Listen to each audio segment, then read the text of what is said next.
master, welcome back again to our channel. Panibagong araw, panibagong kabanata na naman ang pagsumasamayin natin ngayong araw na ito. At kung bago ka sa ating channel, pag-click ang subscribe button and hit the notification bell para updated kayo sa ating mga susunod na videos. So mga master, bago natin simulan ang ating kabanata ngayong araw na ito, huwag po sana natin skip yung ads mga master no, dahil malaking bagay na po yan sa ating munting channel. So simulan na natin kabanata ngayong araw na ito. Let's go! Kabanata 481 hanggang 490. Ang dakilang security guard. Kabanata 481, ang paghinuhal ng grupong Dragon. Pinamahalaan ni Maurice Singleton ang Juarez, kasama sina Luciano at Alfredo Mestipon na bumubuo ng mga organisasyong mersenaryo o assassin, habang si Elena ang tagapagbigay ng katalinuhan. Iyan ang istrukturang itinayo ni Yusuf Zoc sa maikling panahon, at kapag naitatag na, ang tatluhang puwersang ito ay maaaring makapagsagawa ng maraming magagandang bagay para sa kanya sa susunod na mga taon.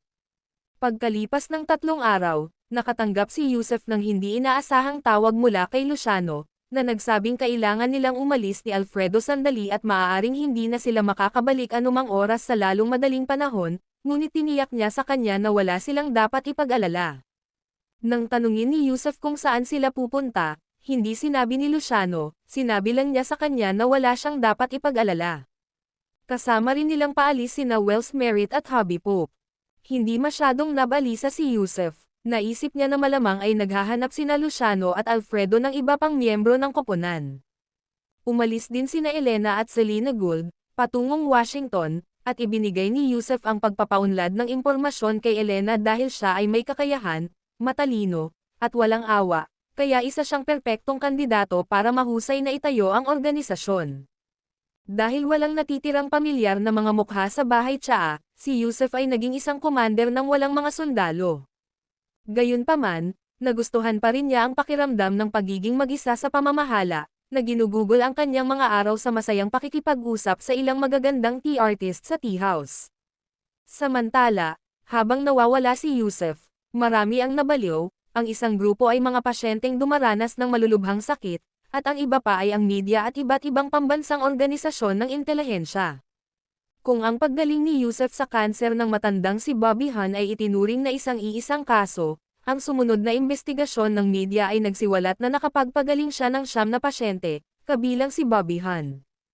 9 na tao, pawang mga kilalang individual, isa pa nga ay prinsipe at 2 sa kanila ay mga pangunahing kliyente, na sapat ang sikat para maisama sa listahan ng Forbes. Bagamat hindi nagkumpirma ang mga kilalang tao na ito, lahat sila ay nasa bingit ng kamatayan at ngayon ay hindi inaasahang bumalik sa paningin ng publiko, masigla gaya ng dati. Ito ang pinakamalakas na kumpirmasyon sa ngayon na 9 na individual na may mga sakit na nakamamatay ay buhay na buhay at malusog na ngayon, marahil ay mas malusog pa kaysa dati. Kaya nabaliw ang media, pati na rin ang mga pasyenteng may mga sakit na nakamamatay dahil nasa harap nila ang katotohanan, mayroong isang taong kilala bilang anghel, na may kakayahang hilahin ka pabalik mula sa bingit ng kamatayan. Kaya naman, maraming tao ang naghanap sa maalamat na anghel na ito, ang ilan ay nag-anunsyo pa nga sa mga pahayagan, na nangangako ng malaking halaga ng pera kung lalabas ang anghel at pagagalingan sila. Narinig ni Yusuf ang mga update na ito sa usapan ng mga tea artist at mga ulat mula kay Maurice Singleton, at pinayuhan niya si Maurice na mag-ingat dahil malamang na may darating para sa kanya sa lalong madaling panahon. Hehe, boss, nasa laot na ako, nakahanap na ako ng bangka, at narito ako kasama si Paul at ang iba pa sa karagatan, kaya sa ngayon ay walang makakahanap sa akin, tuso at tusong sabi ni Maurice. Madali niyang mahulaan na maraming maghahabol sa kanya. Itinuring na isang tagapamagitan, ang kawing sa maalamat na anghel, siya ay mapalad, ngunit nasa pinakamapanganib din na posisyon. Ngayong tumatangging gumamot si Yusuf, baka magalit ang mga pasyente at patayin na lang siya, kaya syempre, tumakbo siya sa isang lugar kung saan walang makakakita sa kanya, hinihintay na hamupa ang kaguluhan bago siya umuwi. Mabuti. Pero pwede kang magmensahe na handa akong ipagpatuloy ang paggamot pero may kalakip na kondisyon, ang lilang perlas mula sa malalim na dagat na kahit man lang kasinlaki ng itlog ng kalapati. Dahil dyan, makakalabas na ako sa pinagtataguan ko, kung hindi, kalimutan mo na lang yan. Boss, Ginagawa mo ba ito para sa Purple Pearl? Gulat na bulalas ni Maurice. Bahagi lang yan, sundin mo lang ang sinasabi ko, utos ni Yusef. Teka, ipapaalam ko na lang ang balita sa mga nakaraang pasyente, at ang paraan ng pakikipag-usap ko sa kanila ay nagbago na rin, naging email na lang, natatawang sabi ni Maurice. Sige, kung mayroon mang pasyenteng may Purple Pearl, padalhan mo sila ng mga litrato at video sa email mo. Naiintindihan ko, pagsang-ayon ni Maurice, saka ibinaba ang telepono. Ang email ang pinakaligtas na paraan ng komunikasyon, dahil maaaring tawagan ang mga tawag sa telepono. Kaya lumipat sila sa mga email, kaya imposibleng matonten ni Newman ang lokasyon niya. Ang kondisyon upang maibigay ang Purple Pearl ay isang estratehikong desisyon ni Yusef. Ang kayamanan ay isang bagay na maaaring pagkakitaan ng isang tao kung may sapat na kakayahan, ngunit ang Purple Pearl ay bihira at hinahanap-hanap, kaya inihagis niya ang kanyang lambat, ipinaubaya sa tadhana kung may mahuhuli siya. Kuwit, habang nawawala si Yusef, nawala rin si Maurice, na naging dahilan upang unti-unting hamupa ang pagkahibang ng media pagkalipas ng ilang araw, dahil nasaksihan ng mundo ang iba pang mahahalagang pangyayari araw-araw. At kapag wala ng ibang matuklasan ang media, maghahanap sila ng mga mas bagong kwento.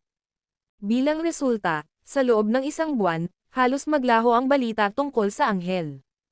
Siyempre, may ilang organisasyon na hindi sumuko sa paghahanap kay Angel, kabilang ang ilang organisasyon ng pananaliksik na siyentipiko ng gobyerno.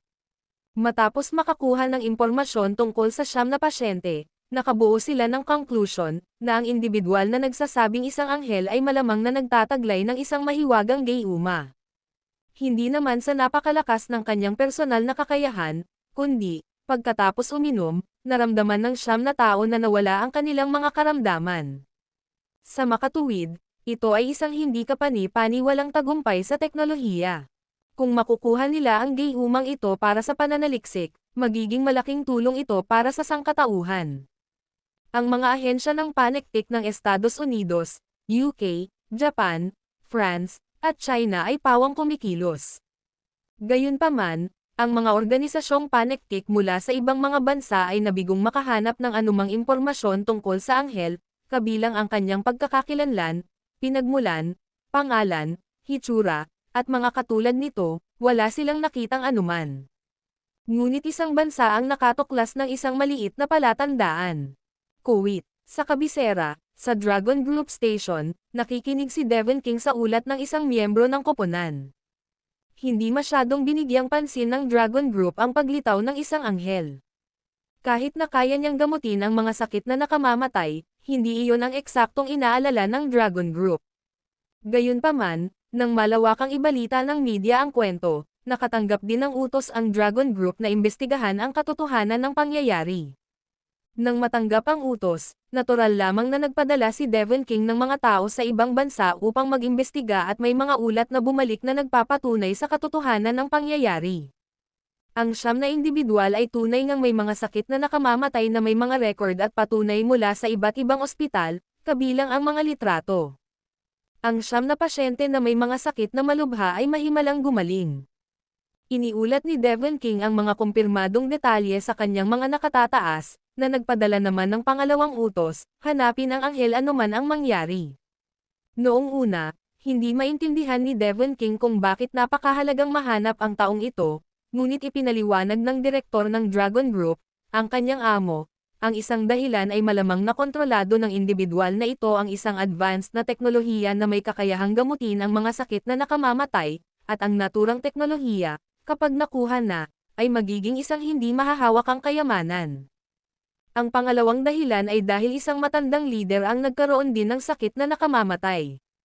Dalawa lang ang dahilan, kaya nagpadala si Devon King ng isang may kakayahang pangkat upang ipagpatuloy ang imbestigasyon. Ngayon ay araw din ng pag-usad ng imbestigasyon, kaya bukod sa pinuno ng grupo na wala sa pulong, karamihan sa mga miyembro na nasa bahay ay dumalo sa lihim na pulong sa istasyon ng Dragon Group. 12 ng mga iyon. Ang taong nagbigay ng ulat ay isang babaeng opisyal ng militar na nakasuot ng uniforme ng isang tenyente koronel, na nakatayo sa harap ng silid pulungan malapit sa projector at nagsabing, natapos na ang unang ulat. Ang 9 na pasyente ay dumanas ng mga sakit tulad ng leukemia, AIDS, kanser sa baga, cerebral stroke, pagkabulag, at iba pa. Hindi ko natatalakayin ang mga detalyeng ito rito. Hayaan ninyong pag-usapan ko ang kamakailang progreso ng investigasyon. Binuksan niya ang projector at pagkatapos ay isang imahe ni Maurice Singleton ang pumuno sa screen. Ang lalaking ito ay si Maurice Singleton, ang mob boss ng pangalawang pinakamalaking gang sa Mexico. Mga kalahating taon na ang nakalilipas, siya ang pumalit sa cartel ng Juarez, at siya rin ang tagapamagitan para sa Angel, na hayagang inaangkin na si Angel ang tunay na ninong ni Juarez. Sinuri siya ng aming mga tauhan ng panektik at nakaisip ng isang nakakaintrigang kadena ng ebidensya. Habang nagsasalita ang babaeng opisyal, biglang umilo ang projector, at may isa pang tao na lumitaw sa screen. Maraming tao sa silid, kabilang si Devon King, ang napanganga sa gulat nang makita ang taong nakadisplay. Dahil ang taong ipinakita ay si Yusuf Zoc. Yusuf Zoc ang pangalan niya. Nakangiting sabi ng babaeng opisyal, naniniwala akong marami sa inyo ang nakakakilala sa kanya. Ang gusto kong sabihin ay nang kunin ni Maurice Singleton ang Juarez, iyon ay pagkatapos mismong manggulo si Yusuf Zoc sa isang Las Vegas casino. Ipinapahiwatig ng aming impormasyon na nakapunta na siya sa Mexico, at nagkaroon ng marahas na komprontasyon sa mga gang na Meksikano dahil sa isang babae. Gayun din, hindi nagtagal matapos kunin ni Maurice Singleton si Juarez, ang kanyang anak na babae, si Macklin Green, ay nag-aral sa China, at ang tumanggap kay Macklin ay walang iba kundi si Paisley Kirk, na may malapit na kaugnayan kay Yusuf Zoc. Inimbestigahan namin ang mga record ng tawag ni Macklin, nakipag-ugnayan siya kay Yusuf Zoc, na ang ibig sabihin, magkakilala sina Yusuf Zoc at Maurice Singleton. Isa pang kawili-wiling penomeno ay ang kamakailang karagdagang mensahe na ipinadala ni G. Angel sa pamamagitan ni Maurice Singleton, tungkol sa pagpapagaling, na may kinalaman sa Purple Pearl, gusto niya ng Purple Pearl na kasing laki ng itlog ng kalapati. At maaaring hindi mo alam, ngunit kalahating taon na ang nakalilipas, sa tinatawag na komperensya ng salamangkero sa Guzao, isang Purple Pearl ang lumitaw. Nawala ang Purple Pearl na ito sa komperensya, at sinasabing si Yusuf Zoc ay nasangkot sa isang bid para dito bago ito nawala, ngunit wala siyang sapat na pondo noong panahong iyon kaya binitawan niya ito. Gayunpaman, ang Purple Pearl ay naglaho na lamang sa ere pagkatapos, sa kaliwanagan ng araw. Huwag mong kalimutan, noong panahong iyon, walang nakakaalam na si Yusuf Zoc ay maaaring maging invisible. Kaya, ang ating deduktibong conclusion ay ang anghel ay kamag-anak ni Yusuf Zoc. Imposible, patay na siya. Bulalas ni Devon King, sabay hampas ng kamay niya sa mesa habang tumatayo. Ang video na ito ay edited by Urban Storytelling. Kabanata 482 Pag-aklas laban sa pamilyang Wilcox. Major Whitley, maaari ka bang magseryoso sandali? Sa silid pulungan, ang eksperto sa paghahanap ng katotohanan na nakipagtulungan kay Devon King upang patayin si Yusuf Zoc ay tumingin sa babaeng Major ng may ngiti na hindi naman talaga isang ngiti at sinabing, maaaring hindi mo pa nakita ang detalyadong file ng kaso, ngunit pinatamaan ni King ng palad ang puso ni Zoc. Narinig ko ang pagsabog ng puso niya, at nasunog pa nga si Zoc. Kaya, sabihin mo sa akin, paanong hindi siya patay? Ang unang pangalan ni Major Whitley ay Whitley Ortiz.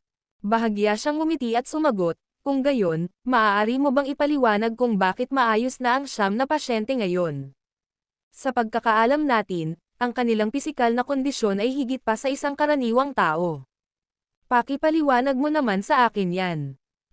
Nang marinig ang mga salita ni Piper Macias, lahat ay natigilan, kasama na si Devon King, na labis na nagulat.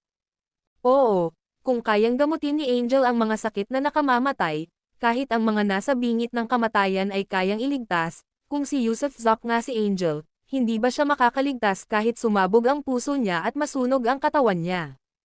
Sa sandaling iyon, nagpatuloy si Major Whitley, siya nga pala, may isa pang impormasyon, hindi lang mga sakit na nakamamatay ang ginagamot ni Angel. Inaangkin pa nga niya na kaya niyang magpanibagong buhay ng mga paa at kamay. Kaya, ang ating pangwakas na conclusion ay si Angel ay katumbas ni Yusuf Zoc, na may hindi bababa sa 75% probabilidad. Kumpleto na ang ulat ko. Naupo si Whitley Ortiz, isa lamang siyang intelligence operative, na responsable sa pagkalap at pagsusuri ng impormasyon. Kung tungkol sa kung ano ang gagawin dito, hindi iyon ang kanyang alalahanin. Napalunok ng malalim si Devon King. Kung si Angel talaga si Yusuf Zoc, nagawa ni Zoc na linlangan ang lahat, nagkunwaring patay para makatakas. Bukod pa rito, nagtataglay siya ng napakaraming mahimalang kakayahan. Ito ay isang hindi mahahawakang kayamanan. Ang pagkakaroon ng Zoc ay walang alinlangang haantong sa malalaking pag-unlad sa larangan ng medisina. Ang pagbibigay kapakinabangan sa mga tao ay isang bagay, ngunit maaari pa itong humantong sa isang makabuluhang pag-unlad sa pananaliksik upang pahabain ang haba ng buhay ng tao. Nasaan si Maurice Singleton? Matapos huminga ng malalim ng ilang beses, tumingin si Devon King kay Whitley Ortiz at nagtanong, at saka, mayroon na bang ibang mga organisasyon ng panektik ng mga bansa na nakatukoy sa tunay na pagkakakilanlan ni Angel? Ipinapahiwatig ng aming pagsusuri na maaaring nagtago si Maurice Singleton sa dagat. Sa ngayon, nasa spotlight si Angel, at maraming tao ang gustong mahanap siya. Para magawa ito, kailangan nilang dumaan sa Singleton. Kaya naman, pinatay ni Singleton ang kanyang telepono at nag-iwan lamang ng email para sa panlabas na pakikipag-ugnayan. Iyon lang ang paraan para makontak namin siya sa pamamagitan ng email. Hindi na kailangang kontaken si Maurice Singleton. Kung si Yusuf Zoc talaga yan, pwede nating lampasan si Singleton, biglang tumawa si Devon King. Sige, ako na ang personal na mananagot sa bagay na ito. Patuloy na susubaybayan ng Departamento ng Panektik ang sitwasyon. Opo, Ginoo. Tumayo si Whitley Ortiz, nagbigay ng saludo, at saka itinigil ang pulong. Pagbalik sa kanyang opisina, pinag-isipan ito ni Devon King bago i-dial ang numero ng kanyang executive secretary. Nasa South Africa sina Ross Trujillo at Felicity O'Brien, hindi ba? Oo, sinimulan nila ang kanilang mga posisyon pagkatapos ng bagong taon. I-rotate mo sila pabalik. Abisuhan mo ang Departamento ng Ugnayang Panlabas, kailangan ko silang ibalik sa bansa sa loob ng 3 araw. Opo, Ginoo. Sagot ng sekretarya at agad na nagsimulang magayos. Pinulot ni Devon King ang maikling espada na nakapatong sa kanyang mesa. Ang maikling espada na ito ay kay Yusuf Zoc, hindi niya ito isinuko, ni ibinalik kay Ross o ginamit mismo. Sa halip, matagal na niya itong nakadisplay sa kanyang mesa. Hinawakan niya ang sarili niyang matambok na tiyan at bigla siyang natawa sa sarili. Kung ang isang tao ay mabubuhay kahit na ang puso ay wasak na wasak, kung gayon, tao ka ba talaga? Paano ko iuulat ang bagay na ito? Habang nagsasalita siya, bumantong hininga si King at naghanda ng umalis para magulat sa direktor. Gayunpaman, saktong pagkatayo niya, ang pinuno ng intelligence team na si Whitley Ortiz, ay kumatok sa pinto at pumasok. Piper, ano iyon? Bumalik sa pagkakaupo si Devon King. Nag-apply ako para pumunta sa Los Angeles, sabi ni Whitley Ortiz. Si Yusuf Zoc, ang lalaking ito, ay hindi dapat mahulog sa kamay ng iba. Iba pa, ngumiti ng mapait si Devon King, sino ang makakahabol sa kanya? Kahit ako ay hindi ko siya kayang patayin. Ipinapahiwatig ng aming impormasyon na ang ilang ahensya ng panektik ng mga bansa ay partikular na interesado sa taong ito. Sa palagay ko kung masyado tayong mabagal, baka matukso siyang sumali sa ibang organisasyon. Kung kukuha siya ng nasyonalidad ng ibang bansa, mahihirapan kaming ibalik siya. Ma'am, naiintindihan ko. Makikipagkita ako agad sa direktor, at hintayin mo ang balita ko sa bahay.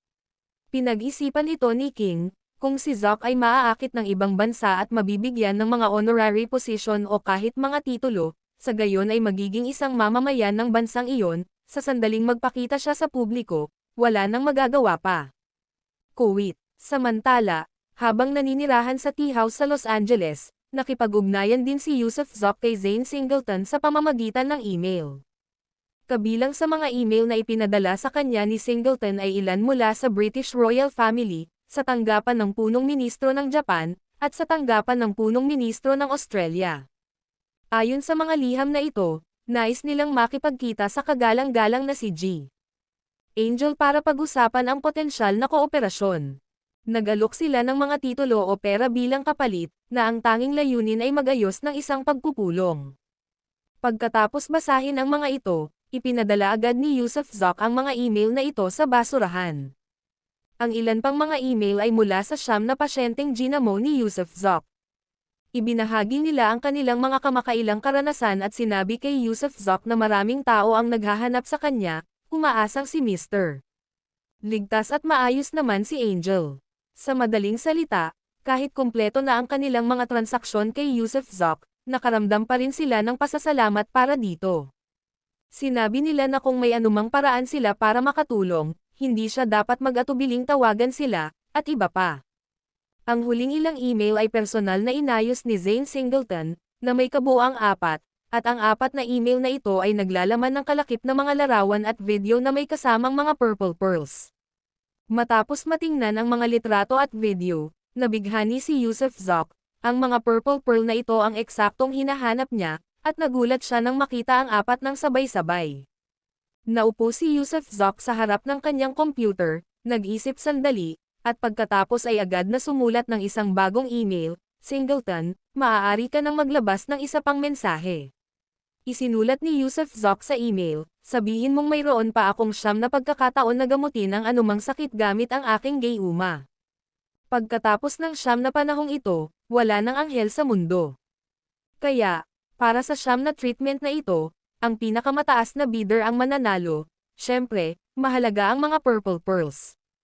Ikaw ang bahala sa bagay na ito, at kapag nakumpirma na ito, personal kong aayusin kasama ang pasyente ang lokasyon ng paggamot.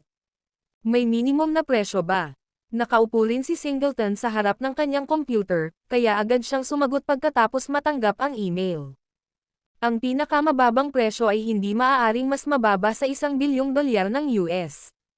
9 na pagkakataon na lang ang natitira, malamig na sabi ni Yusufzok. Naiintindihan ko. Sisimulan ko na agad, sagot ni Singleton sa isang email. Muling sinulyapan ni Yusufzok ang mga litrato at video, ramdam ang matinding pananabik. Siyempre, hindi siya sigurado kung kaya pa rin bang paganahin ng mga purple pearls na ito ang kanyang blood beads, dahil hindi mahuhulaan ang mga ito at walang tiyak na padron.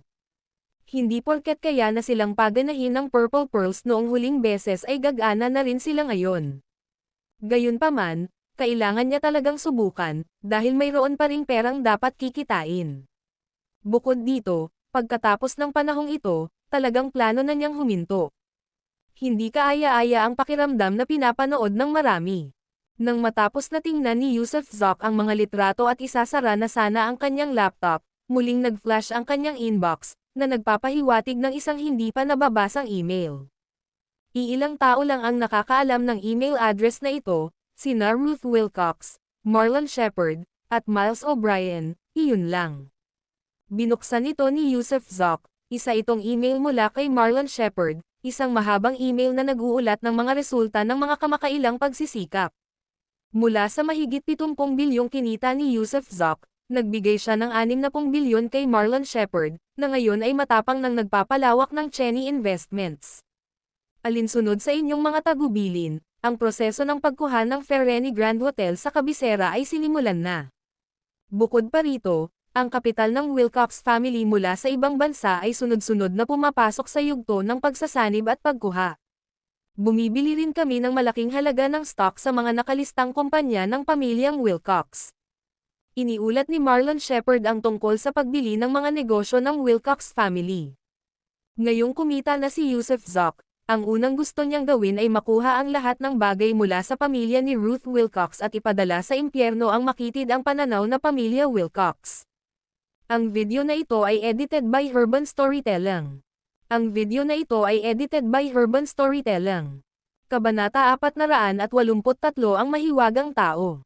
Bagamat kumita si Yusufzok ng mahigit 6 na bilyon sa maikling panahon, hindi niya itinuloy ang pagpapalawak ng higit sa kanyang mga planong pamumuhunan sa mga yamang mineral ng Australia at pagpasok sa merkado ng real estate ng Australia. Matapos ibigay ang pera kay Marlon Shepard, inutusan niya si Shepard na magtipid sa lahat ng gastusin sa pagsisimula ng kompletong plano ng pagkuha sa pamilyang Wilcox sa Los Angeles. Kung hindi pa sapat ang 6 na bilyon, handa siyang mag-inject pa ng mas marami. Hindi inaasahan ni Marlon Shepard na makakatanggap siya ng kabuuang halaga na 6 na bilyon, kaya sa sobrang laki ng pera, hindi niya alam kung paano ito gagastusin. Sa makatuwid, habang kumukuha siya ng maraming talento, sinimulan din niya ang pagbili sa negosyo ng pamilyang Wilcox. Lumalaki ang kanyang koponan kasama ang parami ng paraming piling miyembro, na ang ilan sa mga ito ay hindi man lang nakilala o kilala ni Yusuf Zoc. Binigyan siya ni Yusuf Zoc ng sapat na awtoridad upang pakilyusan ang lahat ng magagamit na pondo, kaya naman patuloy na kumukuha si Shepard ng mga talento na may matataas na sweldo. Nabalitang pumunta pa nga siya sa Estados Unidos ilang araw na ang nakalipas at bumisita sa Wall Street, ngunit ang eksaktong ginawa niya, hindi na tinanong ni Yusuf Zoc, dahil may tiwala siya rito. Magpatuloy ka, huwag kang tumigil, kahit 10 bilyong dolyar ng US ang ipapadala mo sa account mo sa loob ng isang buwan. Sagot ni Yusuf Zoc. Sapat na iyan, walang ganoong kalaking likididad ang pamilyang Wilcox, tugon ni Shepard. Mag-ingat sa kanilang panlabas na suporta, naisip ni Yusuf Zoc bago sinabing, malapit ang ugnayan nila sa pamilya Ross.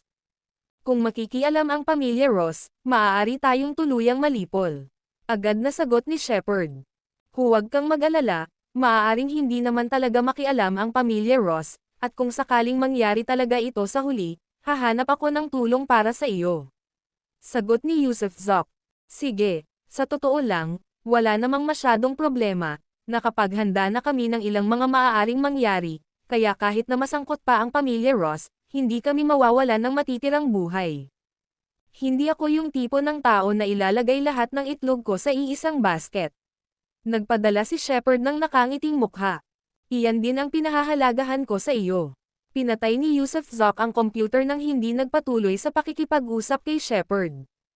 Maganda ang takbo ng bahay tiyaan na may kabuuang 6 na tea artists, kalahati sa kanila ay mga Chino at ang 3 iba pang Hapones. Matapos pumalit sa pamamahala, hindi na pinabayaan ni Yusuf Zoc ang 3 Hapones na iyon, at inamin niyang magagaling sila at epektibo sa pag-akit ng mga customer. Tanghalian noon, hindi ang pinakamagandang oras para sa tsaa, kaya 1 o 2 mesa lang ang naroon ng mga customer, at nag-uusap ang mga tea artist. Boss, kailangan mo nang magpagupit, humahaba na ang buhok mo, pabirong pang-aasar ng isang Hapones na tea artist kay Yusuf Zoc sa Ingles. Mahigit 2 buwan nang hindi ginugupitan ang buhok ni Yusuf Zoc, kaya natatakpan na nito ang kanyang mga tainga, at tumubo na rin siya ng balbas, hindi buong balbas, bigot lang na nagdurugtong sa itaas na labi at ilong, na medyo sexy tingnan. Wala akong planong putulin yan. Magastos ang magpagupit, natatawang sabi ni Yusuf Zoc. Nagtawanan ang lahat ng mga tea artist, natuwa sa ideya na ang kanilang mayamang amo ay walang perang pambayad sa pagpapagupit. Pagkatapos makipagkwentuhan sandali sa mga tea artist sa tea house, inutusan ni Yusuf Zoc ang chef na maghanda ng tanghalian, dahil oras na para kumain. Araw-araw silang kumakain sa iisang Chinese restaurant, na pinili ni Yusuf Zoc matapos matikman ang marami, dahil medyo masarap naman ito. Kaya naman, lahat ng kanilang pagkain ay inihatid mula sa restoran na ito. Pagbalik niya sa likod bahay, bigla siyang nakarinig ng ingay sa silid, ang tunog ng teleponong tumutunog. Kumunat ang noo ni Yusuf Zoc. Ito ay isang bagong telepono na may bagong lokal na numero sa Los Angeles, na iilang tao lamang ang nakakaalam. Bukod dito, nagbigay siya ng malinaw na mga tagubili na walang sino man ang dapat tumawag maliban kung ito ay isang bagay na napakahalaga. Mabilis siyang pumasok sa kwarto at kinuha ang telepono. Natigil lang ang ring, at laking gulat niya nang may 6 na missed calls. Tiningnan ni Yusuf Zoc at nalaman niyang si Elena pala ang tumawag. Anong problema ng babaeng ito? Magde-dial na sana si Yusuf Zoc nang tumunog muli ang telepono, at si Elena pa rin ang tumatawag. Kinuha ni Yusuf Zoc ang telepono at itinapat ito sa kanyang tainga nang hindi agad nagsalita. Salamat po sa Diyos ko, at sa wakas ay sinagot mo na rin ang telepono, sabi ni Elena na may bahid ng paghikbi. Boss, dinukot po ako, at gusto kanilang makilala. Sinabi ko sa kanila na hindi makikipagkita sa akin ng pribado ang amo, at walang saysay ang pagpatay sa akin, pero ayaw pa ni Elena mamatay sa ngayon, kaya nga kita tinatawagan. Kaya, gusto mo bang mamatay si Elena? Dinakip, natigilan sandali si Yusuf Zoc. May iba sigurong kasama si Elena. Ang dahilan kung bakit siya nagtanong at nagsalita ng ganito ay para palihim na ipaalam sa kanya na may naghahanap sa kanya, at sila ang unang nakakita sa kanya. Nasa ilalim siya ng panganib. Ibigay mo sa kanila ang telepono, walang pakialam na sabi ni Yusuf Zop. Kumusta, kagalang-galang na G. Anghel. Nagsalita rin ang lalaki sa wikang Ingles. Anong problema? Walang pakialam na tanong ni Yusuf Zop, ngunit kasabay nito, labis siyang nag-aalala. Sino ang taong ito na nagtagumpay na mahanap siya? Ganito kasi yan, Mr. Si Angel, isang matandang ginoo sa aming pamilya ang nagkasakit at nangangailangan ng iyong paggamot, ngunit wala kaming Purple Pearl, paliwanag ng tumatawag. Kung wala ang Purple Pearl, walang dapat pag-usapan. Malamig na sabi ni Yusuf Zop. Wala ka bang pakialam sa buhay ni Elena? Tanong ng kausap bilang tugon. Pwede mo siyang patayin, wala akong pakialam. Pang-iinis na sabi ni Yusuf Zop. Sige, kung ganoon, Mr. Angel, paano kung malaking halaga ng dolyar ng US? 10 bilyon, 20 bilyon o gaano man kalaki, sabihin mo ang presyo, kailangan talaga namin ang paggamot mo. Kung wala ang Purple Pearl, maghanda ka ng 10 bilyong dolyar ng US, kung hindi ay sige lang at patayin mo si Elena. Walang pakialam na sabi ni Yusuf Zop. Nako, bakit hindi mo nalang pagnakawan ang isang tao? Bulalas ng kausap sa telepono. Ninanakawan kita. Kung wala ka niyan, umalis ka na. Ibinaba ni Yusuf Zop ang telepono, at nanlamig ang kanyang mga mata, baka ipagkanulo siya ni Elena, pero wala na siyang pakialam. Kung maglalakas loob ang kabilang panig na pumunta sa tea house na ito, hindi siya magdadalawang isip na pumatay ng 10 hakbang, para mapatay ang buong barkada. Tumunog muli ang telepono, at numero pa rin iyon ni Elena. Sige, 10 bilyon, sabi mo. Basta't mapagaling mo ang matandang ginoo namin, 10 bilyon yan, pagkompromiso ng nasa kabilang linya. Sandaling natigilan si Yusuf Zop. Sa mundong ito, ilang tao ang kayang maglabas ng 10 bilyong pera ng sabay-sabay? Gaano kaya kayaman ang pamilyang ito? Alam ni Elena ang numero ng bank account ko. Ilipat mo ang 10 bilyon sa account ko, tapos sabihin mo sa akin ang address, walang pakialam na sabi ni Yusuf Zop. Ano ang nagpapapaniwala sa amin sa iyo? Tanong ng kausap. Kung wala kang tiwala sa akin, kalimutan mo na lang, muling ibinaba ni Yusuf Zop ang telepono. Sa pagkakataong ito, hindi na sila tumawag pabalik, ngunit pagkalipas ng halos 15 minuto, nakatanggap talaga si Yusuf Zop ng text message sa kanyang telepono na nagkukumpirma ng deposito na 10 bilyong dolyar ng US. Tuwang-tuwa si Yusuf Zop, kahit alam niyang puno ng mga nakatagong negosyante ang mundo, ang ganitong antas ng karangyaan ang unang beses na nangyari sa kanya. 10 bilyong dolyar ng US, at nabayaran ito ng walang gaanong pagtatawad. Napalunok ng malalim si Yusuf Zop, hindi makapaniwala. Tumunog muli ang telepono, kung gayon, Mr. Angel, natanggap mo na ba ang impormasyon ng bank transfer? At saka, papunta na ang sasakyan natin sa tea house mo. Pakisakay po sa kotse namin pagdating nito, isang itim na Bentley po. Hindi sumagot si Yusuf Zop bagkus ay ibinaba na lang ang telepono, naglakad papunta sa kanyang kama, kinuha ang isang sinaunang espada na nakatago sa ilalim, at nagpalit ng itim at pulang roba sa kanyang aparador. Ang espada ay nakatago sa loob ng balabal, hindi nakikita ng iba, iyon ang bentahan ng pagsusuot ng gayong balabal. Kasabay nito, naglakad si Yusuf Zop papunta sa harap ng tea house, malamig na nakamasid sa labas ng bintana. Ang video na ito ay edited by Urban Storytelling. Kabanata 484 na langit. Isang itim na Bentley ang huminto sa harap ng tea house, at agad na lumabas ang isang pasahero mula sa upuan sa harap, isang lalaking Chino. Tunay ngang isang lalaking Chino ang nakaupo sa passenger seat. Gayunpaman, hindi alam ni Yusuf Zop kung siya ay taga-China, Korea, o ibang bansang Asyano. Si Yusuf mismo, na nakasuot ng maluwang na damit at may maskara, ay diretsyong pumasok sa Bentley. At sa sandaling makapasok siya sa kotse, ipinagpatuloy nito ang pag-andar. May 3 nakaupo sa likuran, ang isa ay si Elena, na may ekspresyon ng hinanakit, sa tabi niya ay may isa pang lalaking may lahing silangan, at sa tabi ni Elena ay nakaupo ang isang matipunong Caucasian. Bahagyang kumunat ang noo ni Yusuf, bitawan mo siya. Sige, tumango ang gwapong lalaking may lahing silangan at agad na inutusan ang driver na ihinto ang sasakyan. Maaari ka munang lumabas, tumanggo si Yusef kay Elena. Mag-ingat ka boss, lahat sila ay may kakayahan, mahinang babala ni Elena. Ibinaba si Elena sa tabi ng kalsada, at nagpatuloy ang sasakyan.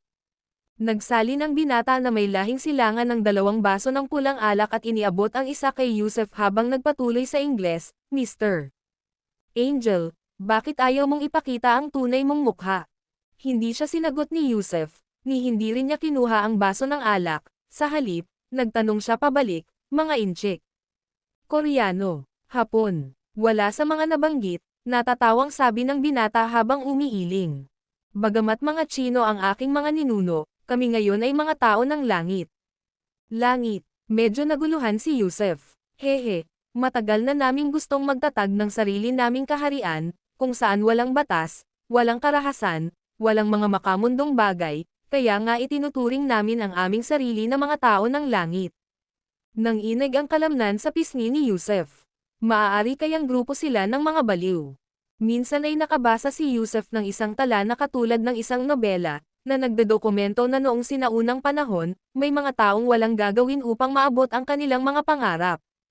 Wala silang pakialam sa mga makamundong pamantayan at batas, hanggat nakakatulong ito sa kanila na makamit ang kanilang mga pangarap, handa silang magpatay ng hari, magpatay ng ama, kunin ang sarili nilang mga ina bilang asawa, at maging ang kanibalisasyon ng sarili nilang mga anak.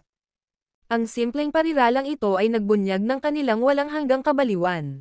Ang mga individual na ito ay napakamalihim, nagtitipon-tipon para sa kanilang mga pangarap, lingid sa kaalaman ng mundo, o sa halip, namuhay sila kasama ng mga karaniwang tao ngunit itinakwil. Ang terminong, mga tao ng langit, ay nagpaisip kay Yusef tungkol sa mga sinaunang figurang iyon. Ngunit ang mga taong ito ba ng langit ay ganoon din ang uri? Inchik ka ba? Tanong ng binata na may pagtataka habang si Yusef ay malalim na nag-iisip. Kahit hindi niya makita ang mukha ni Yusef o marinig itong nagsasalita ng Chino, naglakas loob pa rin siyang magtanong. Bakit mo natanong? Tugon ni Yusef. Mga Amerikano, Caucasian o anumang ibang lahi, hindi sila nagpapatakbo ng mga tea house sa Chinatown. Tatakbo sila papunta sa lupa. At saka, nang makita mo kami ng bodyguard ko, parang natigilan ka sandali. Kahit hindi ko nakita, ramdam kong nag-alangan ka. Isa pa, hindi ba't ang espada mo ay isang sinaunang espada na estilo Chino? Bihira lang makahanap ng mga ganitong espada. Pwede ko bang tingnan? Tanong ng binata. Bagamat sinubukan ni Yusef na itago ang kanyang espada, masyadong mahaba ito kaya bahagyang nakausli. Kasabay nito, nabahala si Yusef sa masusing pag-iisip ng binata. O baka naman, pwede tayong mag-usap sa wikang Chino, iyong wika natin, tutal, hindi ba? Nagpatuloy ang binata ng nakangiti, gwapo sa suot niyang puting suot, nakasuot ng boutonniere at malinis na itim na sapatos, habang naglalabas ng sariwang hangin habang tumatawa. Pasensya na, hindi ako marunong magsalita ng Chino, nagkibit balikat si Yusef. Ayaw niyang masyadong magbunyag tungkol sa kanyang sarili o hayaan ang iba na manghula bago malaman kung sino ang kalaban. Nakalimutan kong magpakilala. Ang pangalan ko ay Scott Escobar, sabi ng binata na may kasamang isa pang ngiti. Kumusta ang kalagayan ng pasyente? Tanong ni Yusef tungkol sa pasyente. Nahihina na ang mga organo ng pasyente, hindi siya makagalaw o makapagsalita, walang pakialam na sagot ni Scott. Tumanggo si Yusef Zoc at hindi na nagtanong pa, at dahil ayaw nang magpaliwanag ni Yusef, hindi na rin nagtanong pa si Scott Escobar. Dumating ang sasakyan sa daungan, at pagkatapos ay bumaba ang grupo at sumakay sa isang yate. Hindi masyadong nagtanong si Yusef, normal lang para sa langit na nababalot ng lihim at hindi nakabatay sa lupa. Nang nasa yate na, mabilis na nagpalit ng damit si Scott Escobar at nagsuot ng swimming trunks. Ang yate ay may swimming pool at magagandang babae. Naupo si Yusef sa tabi ng pool at humihigop ng tsaa habang si Scott ay naglalaro sa pool kasama ang 2 magagandang asyano. Mayroong 10 bodyguard sa yate, lahat sila ay mga ordinaryong tao, ngunit sina Scott at ang 2 babaeng asyano ay hindi, lahat sila ay may kapangyarihan ng kaalaman sa katotohanan. Nasanay na si Yusef sa paglaganap ng mga kakayahang makaunawa ng katotohanan sa lahat ng dako. Nakarating ang yate sa internasyonal na katubigan pagsapit ng gabi, at doon sila lumipat sa isang malaking cruise ship. Tila naghihintay na sa kanila ang cruise ship doon mismo. Bukod sa kapitan at 2 marino, wala nang ibang sakay. At mayroon pang helicopter sa cruise ship. Matapos maglayag sa malalim na dagat ng 3 buong araw, sa wakas ay dumating si Scott upang ipaalam kay Yusef na aalis sila sakay ng helicopter. Medyo malayo ang langit mo, nakangiting sabi ni Yusef. Umiling si Scott habang nakangiti at hindi masyadong nagpaliwanag, nag-isip lamang sandali bago sinabing, hindi naman kalayuan, darating tayo sa loob ng 3 oras. Magiliw niyang inanyayahan si Yusef na sumakay sa helicopter, at pagkatapos ay silang 2 na lang, kasama ang isang piloto, ang mabilis na umalis sa ibabaw ng dagat at lumipad palayo. Medyo nagtataka ako, gamit ang mahimalang kakayahan mo sa pagpapagaling na kayang agawin ang mga tao mula sa kamatayan, bakit ka pa nagkakapera para kumita ng ganoon kalaking halaga? Sa kakayahan mo, kung sasali ka sa kahit anong organisasyon o bansa, malamang mas malaki ang pera mo kaysa sa kaya mong gastusin, di ba? Ayokong pinaghihigpitan. Umiling si Yusef. Ang langit ay nababagay para sa iyo, sabi ni Scott. Doon, maaari kang maging isang tunay na malayang tao, talagang gawin ang gusto mong gawin, at gamitin ang iyong talento. Mas marami tayong pera kaysa sa kaya nating gastusin at walang hanggang buhay ang ating ikasasaya.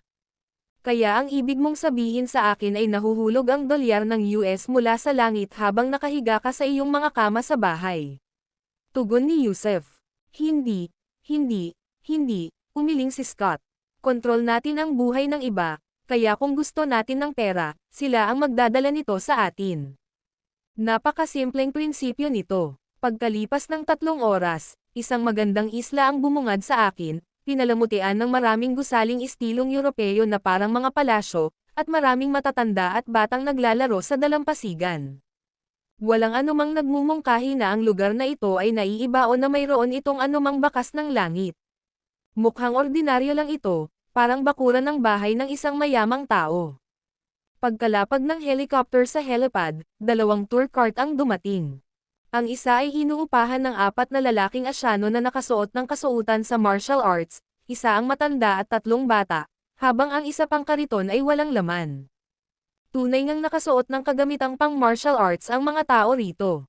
Ginoo, Angel, pakiusap, sabi ni Scott. Ito pala ang langit mo. Tanong ni Yusef nang nakangiti. Nasabi ko na ba na ang lugar na ito ay ating langit? Sagot ni Scott, ang kanyang ngiti ay hindi tiyak. Huminga ng malalim si Yusef. Paano siya nagawang dalhin ng diretso sa langit ng ganoon kadali ng mga taong ito? Malamang na pansamantalang hintuan lamang ang lugar na ito. Bukod dito, ang salitang, langit, ay maaaring bigyang kahulugan bilang isang lugar ng mga panaginip, bilang isang lungsod, isang isla, o simpleng bilang isang organisasyon o codename. Isa itong kathang-isip na nilalang, hindi umiiral sa realidad. Para bang may gumuguhit ng pay sa harap mo, sinasabing marami silang ganoong pay sa bahay, pero ang totoo, wala naman talaga. Ginamit lang nila ang paraang ito para linlanggan ang mga tao na pumunta sa kanilang lugar. Hindi kailangang umiral ang langit. Hanggat ang langit ay iniuugnay sa mga kaakit-akit na katangian at ipinipinta bilang isang walang hanggang magandang plano, maraming tao ang mananabik dito. Marahil dahil alam niyang nahulaan ni Yusef ang totoo, tumawa si Scott at sinabing, isa lang ito sa mga hintuan natin. Naparito kami para sa kaginhawahan ng iyong gawaing pagpapagaling. Pagkatapos mong umalis, aalis din kami. Ang video na ito ay edited by Urban Storytelling. Kabanata 485 lahat ng pinangalan ng Han. Maliit lamang ang kaakit-akit na isla na may kakaunting populasyon, ngunit hindi pinakawalan ni Yusef Zoc ang kanyang telekinesis para maglibot ng walang ingat kundi tahimik na sinundan si Scott Escobar sakay ng isang tour car papunta sa isang villa sa bundok. Isa itong malaking lupain, na may malapit na umuugong na bukal sa bundok, at ang bakuran ay napakatahimik, walang taong makikita. Huminto ang tour car sa labas ng patio, at sinamahan ni Scott Escobar at ng lalaking nasa katanghaliang gulang si Yusef Zoc papasok sa bulwagan. Maluwag ang loob, nababalutan ng malalambot na alpombra, ngunit sa ngayon, walang interes si Yusef Zoc na humanga sa estilo ng arkitektura ng villa dahil nakita niyang kakaiba ang pananamit ng mga tao rito. Tunay ngang may mga tao sa villa, hindi marami, mga 7 o 8, kapwa lalaki at babae. Ang mga lalaki ay nakasuot ng magaspang na damit na lino, lahat ay may mahahabang buhok na nakatali ng nakabundle. Walang pinagkaiba sa pananamit ng mga tao noong sinaunang panahon, maging ang mga sapatos na suot nila ay katulad ng mga bilog na sapatos na tela na suot ng mga Daoist. Ang mga babae naman ay pare-parehong nakasuot ng puting gasa na mahahabang bestida, natatakpan ang kanilang mga mukha, at bawat isa ay may hawak na sinaunang espada. Kung hindi lang isang modernong vilya na estilong Europeo ang vilya, iisipin sana ni Yusuf Zak na naglakbay siya pabalik sa sinaunang panahon. Tila magalang sa mga taong ito sina Scott Escobar at ang lalaking nasa katanghaliang gulang, at pagpasok sa bulwagan, tumayo sila sa gitna. Sino ang darating? Biglang sigaw ng isang babaeng nakasuot ng puting gasa. Katie, wala ng pilak na badge ng panlabas na tarangkahan na si Scott Escobar. Katie, wala ng badge na pilak ng panlabas na tarangkahan na si Ferdinand Escobar. Agad na yumuko ang dalawa habang magkahawak ang mga kamay, na para bang hindi sila pamilyar sa mga taong ito. Ano ang nagdala sa iyo rito? Patuloy na tanong ng babae. Sa utos ng supervisor ng Inner Gate, dinala ko rito ang mahimalang manggagamot na si Anghel. Patuloy na tugon ni Scott Escobar ng may paggalang. Ito ba ang Anghel? May lakas ng loob siyang gamitin ang titulong iyan, matalas na tanong ng babae, pagkatapos ay biglang napabulalas sa gulat. Napakapangahas mo namang magdala ng espada sa bulwagan. Swish, swish, swish, swish, swish. Pagkasabi pa lang ng babae, agad niyang binunot ang kanyang espada, at ang iba ay kumilos para palibutan si Yusuf Zak. Nalito si Yusuf Zak, naisip sa sarili, saan nga ba nanggaling ang mga sinaunang taong ito? Mga kagalang-galang na tagapagtanggol, maghintay kayo. Agad na yumuko si Scott Escobar at sinabing, malaki ang naging sakripisyo ng lalaking ito, hindi natin siya dapat maliitin. Hindi pinansin si Scott Escobar, itinutok ng babaeng may mahabang espada si Yusuf Zak at sinabing, ayon sa aming mga patakaran, sinumang makakita ng isang nakatatanda ay dapat bumitaw ng kanyang espada at huwag magdala ng armas. Sige, sige, may sarili kang mga patakaran, pero may sarili rin akong mga prinsipyo. Kung hindi ko madala ang espada ko, aalis na lang ba ako? Pero mga ate, tumabi po kayo, sagot niya. Ikaw na walang pakundangang taong walang hiya. Biglang sigaw ng babaeng namamahala, sa tingin mo ba ay maaari kang lumabas at umalis sa lugar na ito ayon sa gusto mo? Lumuhad ka, Buzz, Buzz, Buzz. Hindi lang tinawag ng babae si Yusuf Zak na isang walang pakundangang tampalasan, kundi direkta rin niya itong inatake, na walang ipinakitang kahit anong paggalang. Hindi ito maintindihan ni Yusuf Zak, sa pagtawag pa lang sa kanila ng magkapatid, ay nabansagan na siyang isang taong walang hiya. Anong klaseng patakaran ito? Gayunpaman, dahil ang espada ng babae ay nakatutok na sa kanya ng may mga mapanlinlang na galaw, wala na siyang oras para mag-isip pa ng ibang bagay at ipinagpag ang kanyang balabal. Agad na hinugot ang Supreme Purple Glory Sword na nakabalot sa ilalim. Nitong mga nakaraang araw, si Yusuf Zak mismo ang gumawa ng kaluban para sa Treasure Sword, pangit ito, pero ayos lang dahil masyadong matalas ang espada, at sa totoo lang ay takot siyang masaktan ang sarili. Kasabay ng isang kalabog, ang Purple Glory Sword ay bumangga sa espada ng babae pagkabunot nito, at pagkatapos ay tila naupos ang kanyang mahabang espada, agad na naging mga piraso mula sa talam hanggang sa hawakan. Tumalon ng malakas ang babae. Mabilis na binitawan ang kanyang pagkakahawak, ngunit kahit mabilis siyang bumitaw, ang puwersang ipinadala mula sa Purple Glory Sword ay nahati pa rin ang kanyang palad at nagpa-atras sa kanya ng ilang hakbang. Ano, mga langit, nang masaksihan ang eksenang ito, natigilan sina Scott Escobar at ang iba pa. Ang espadang Anghel, na ito ay isa lamang casual na bloke, ngunit dinurog nito ang treasure sword ng babaeng tagapagtanggol, kumuha ng dugo mula sa kanyang palad, at pina-atras siya. Ano itong espada? Masyado bang matalas ang espada niya, o ang taong ito ba ay nagtataglay ng isang hindi kapani-paniwalang kataas-taasang kapangyarihan? Sige, tama na, huminto kayo. Bigla, habang ang lahat ay sumisigaw sa gulat at si Yusuf Zak ay hindi makapaniwalang nakatingin sa treasure sword na hawak niya, isang matandang lalaki ang lumabas mula sa likod ng bulwagan. Nakasuot din siya ng magaspang na damit ng isang iskolar na lino, na kamukha ng isang sinaunang iskolar.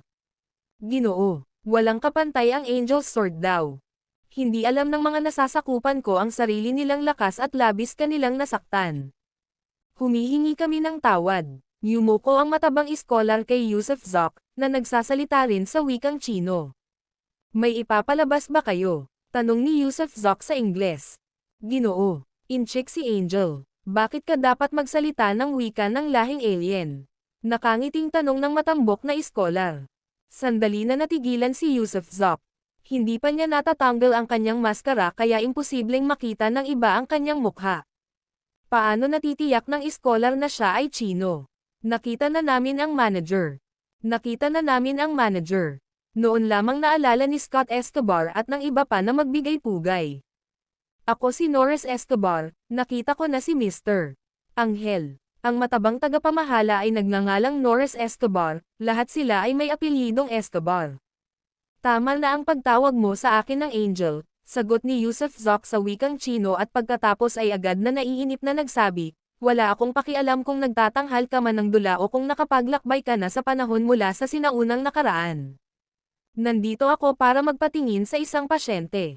Kung hindi mo ako papayagan, aalis ako agad, at hindi na maibabalik ang bayad sa konsultasyon. Kumalma ka na po, Mr. Angel. Dito ka, pakiusap. Sinenyasan ni Norris Escobar si Yusuf Zoc na sumunod sa kanya.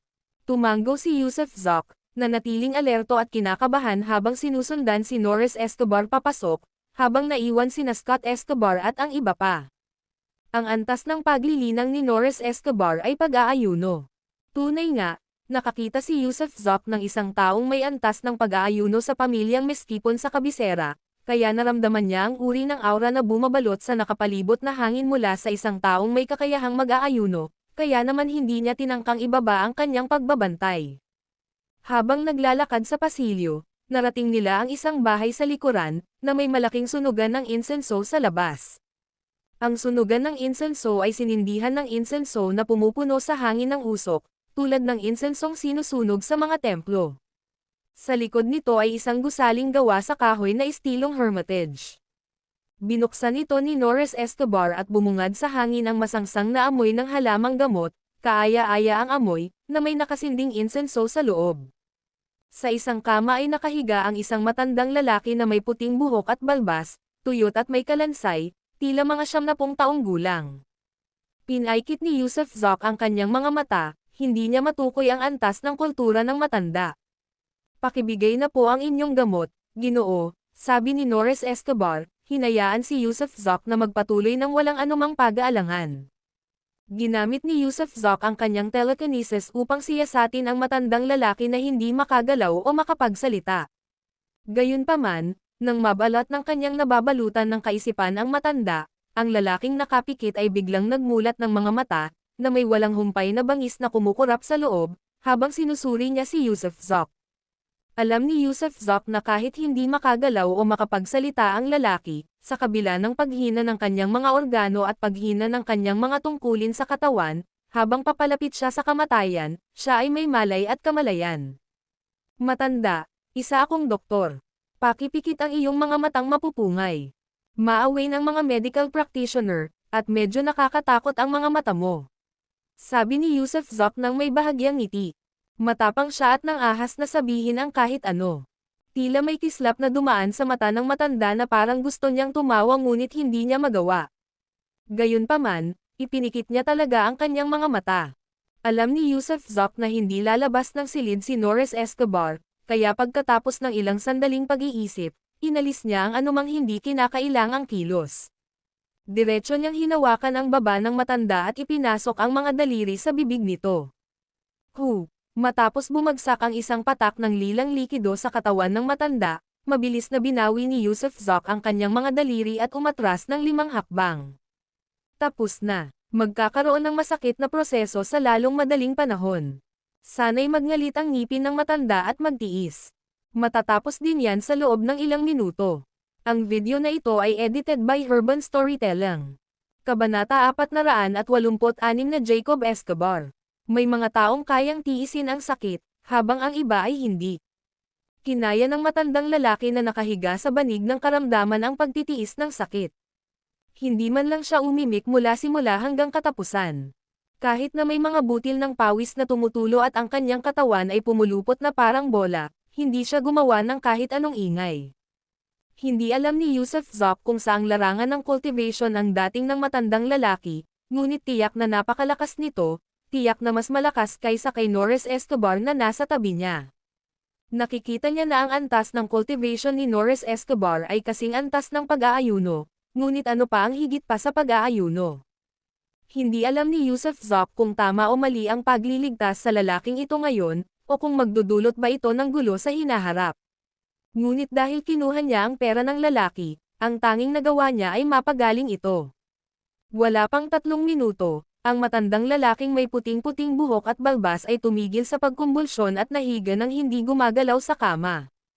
Nakapikit pa rin ang kanyang mga mata, ngunit walang tigil ang pagkibot ng kanyang mga talukap, at ang kanyang mga daliri ay pumipitik na parang may binibilang. Nag-aalalang tiningnan ni Norris Escobar ang matanda, gayon din si Yusuf Zop, na alam ding magaling na ito, ngunit hindi niya maintindihan kung bakit hindi gumagalaw ang lalaki. Tiyo, ayos lang po ba kayo? Malumanay na tanong ni Norris Escobar. Haji Jack, biglang tumawa ang matanda, ang kanyang mga Haji Jack ay may mapang asar na tono na lalong nakakabahala. Maganda, wala nang mas gaganda pa, haha. Kasabay ng isang, boom, ibinuka niya ang kanyang mga braso at sumabog ang aura ng kanyang buong katawan, at ang kama ay agad na nabasag. Walang nagawa sina Yusuf Zop at Norris Escobar kundi ang umatras muli. Bahagyang lumapag ang matandang lalaki ng nakatayo, magulo ang buhok, mas mukhang zombie kaysa tao dahil sa kanyang katigasan ng kalansay. Binabati kita, Tiyo, sa iyong walang hanggang pagpapala at buhay na kasing tagal ng langit. Agad na lumuhad si Norris Escobar. Binabati kita, ikatlong elder, sa iyong walang hanggang pagpapala at buhay na kasing tagal ng langit. Sa labas ng pasilyo, ang mga kalalakihan at kababaihang nagtakbuhan nang marinig ang kaguluhan ay lumuhad din. Ha, tumawa ng malakas ang lalaking kilala bilang uncle, lumalakas ang boses. Napakabuti, 6 na beses niyang inulit ang salitang mabuti, pagkatapos ay nagsimulang gumala-gala sa sahig ng hindi mapakali, na sinasabing, 26 na taon na ang nakalilipas, ako ay malubhang nasugatan ng walang lunas, at wala ni isa sa mga kababalaghan sa mundo ang nakapagpagaling sa akin. Ngunit ngayon, ibinalik ako ng mahimalang mediko mula sa bingit ng kamatayan sa loob lamang ng oras na kailangan para uminom ng isang tasa ng tsaa. Ang malawak na mundong ito ay puno ng mga kababalaghan, nakikita ko na ngayon. Magaling, binata, ano ang pangalan mo, at anong gantimpala ang gusto mo? Banggitin mo lang, at pagbibigyan ko na. Sa wakas ay tumigil na ito sa paglalakad at pinagmasdan si Yusuf Zop, na nababalot ng itim na damit. Nabayaran na ni Scott Escobar ang bayad sa konsultasyon, kaya hindi na kailangan iyon. Salamat, nakatatanda, umiling si Yusuf Zop, pakiramdam niya ay mapanganib ang matandang ito. Ang lalaking ito ay nakahiga sa banig ng karamdaman sa loob ng 26 na taon, malamang matagal nang baluktot ang kanyang pag-iisip. At dahil ang mga taong ito ay baluktot na simula pa lang, malamang na ang personalidad ng matandang lalaking ito ay baluktot din. Gusto na niyang umalis, mas mabuti kung mas malayo. Si Scott Escobar, nasaan siya? Sigaw ng matanda. Nandito na si Scott Escobar, ang KT-wala ng outer gate na may silver badge. Agad na tumakbo palapit ang binata, si Scott Escobar, at yumuko ng nakaluhod. Napakahusay mong nagawa ang gawaing ito. Irehistro ito mamaya, palitan ang silver badge ng gold. At saka, sabihin mo nga sa akin, anong kabayaran ang ibinigay mo sa Miraculous Medic? Pakinggan natin. Tuwang-tuwa sa posibilidad na mapalitan ang kanyang silver badge ng gold, buong pasasalamat na iniulat ni Scott Escobar, bilang tugon sa elder, si G. $100 bilyong lamang ang hiniling ng milagrosong anghel, wala nang iba pa. Iyong mga piraso ng papel. Kunot noon ng tiyo, maihahambing ba ang buhay ko sa mga piraso ng papel na iyon? Malaki ba ang 100 bilyon? Masyadong magaan, napakagaan. Nawalan ng imak si Yusuf Zop, para sa matandang ito, kahit ang 100 bilyong dolyar ng US ay parang mga piraso lamang ng papel. Norris Escobar, matapos mag-isip ng ilang sandali, biglang tinawag ng tiyuhin ang Katie-wala. Narito, nakaluhod pa rin si Norris Escobar sa sahig nang hindi pa rin tumatayo. Mamaya, maghanda ka ng 1 pares ng jade walls, 100 tail ng ginto, 3 chi condensing pills, 3 solidifying chi pills, 10 gemstones na may iba't ibang kulay, 10 diamante, 3,000 year ginseng, at 3,000 year lindsay. Iyon lang pala. Naiintindihan ko. Tumayo si Norris Escobar at nagmamadaling lumabas. Natagpuan ni Yusuf Zoc na kakaiba ang lahat ng ito, ang matandang lalaki ay parang isang emperador na nagbibigay ng mga regalo sa kanyang mga nasasakupan. Pero talaga nga bang mayroon silang ginseng na 1,000 taong gulang na? Para saan ang mga chi condensing pills at solidifying chi pills? Mahimala mediko, maupo ka muna, Scott Escobar, hindi ba? Ihain mo na ang tsaa. Pagkatapos ng 1 round ng mga gantimpala, magalang na inanyayahan ng matanda si Yusuf Zoc na maupo, habang si Scott Escobar ay tumakbo palabas upang ihanda ang tsaa. Yumuko si Yusuf Zoc sa matandang lalaki at sinabing, "Salamat sa iyong pagkabukas palad, matandang Ginoo."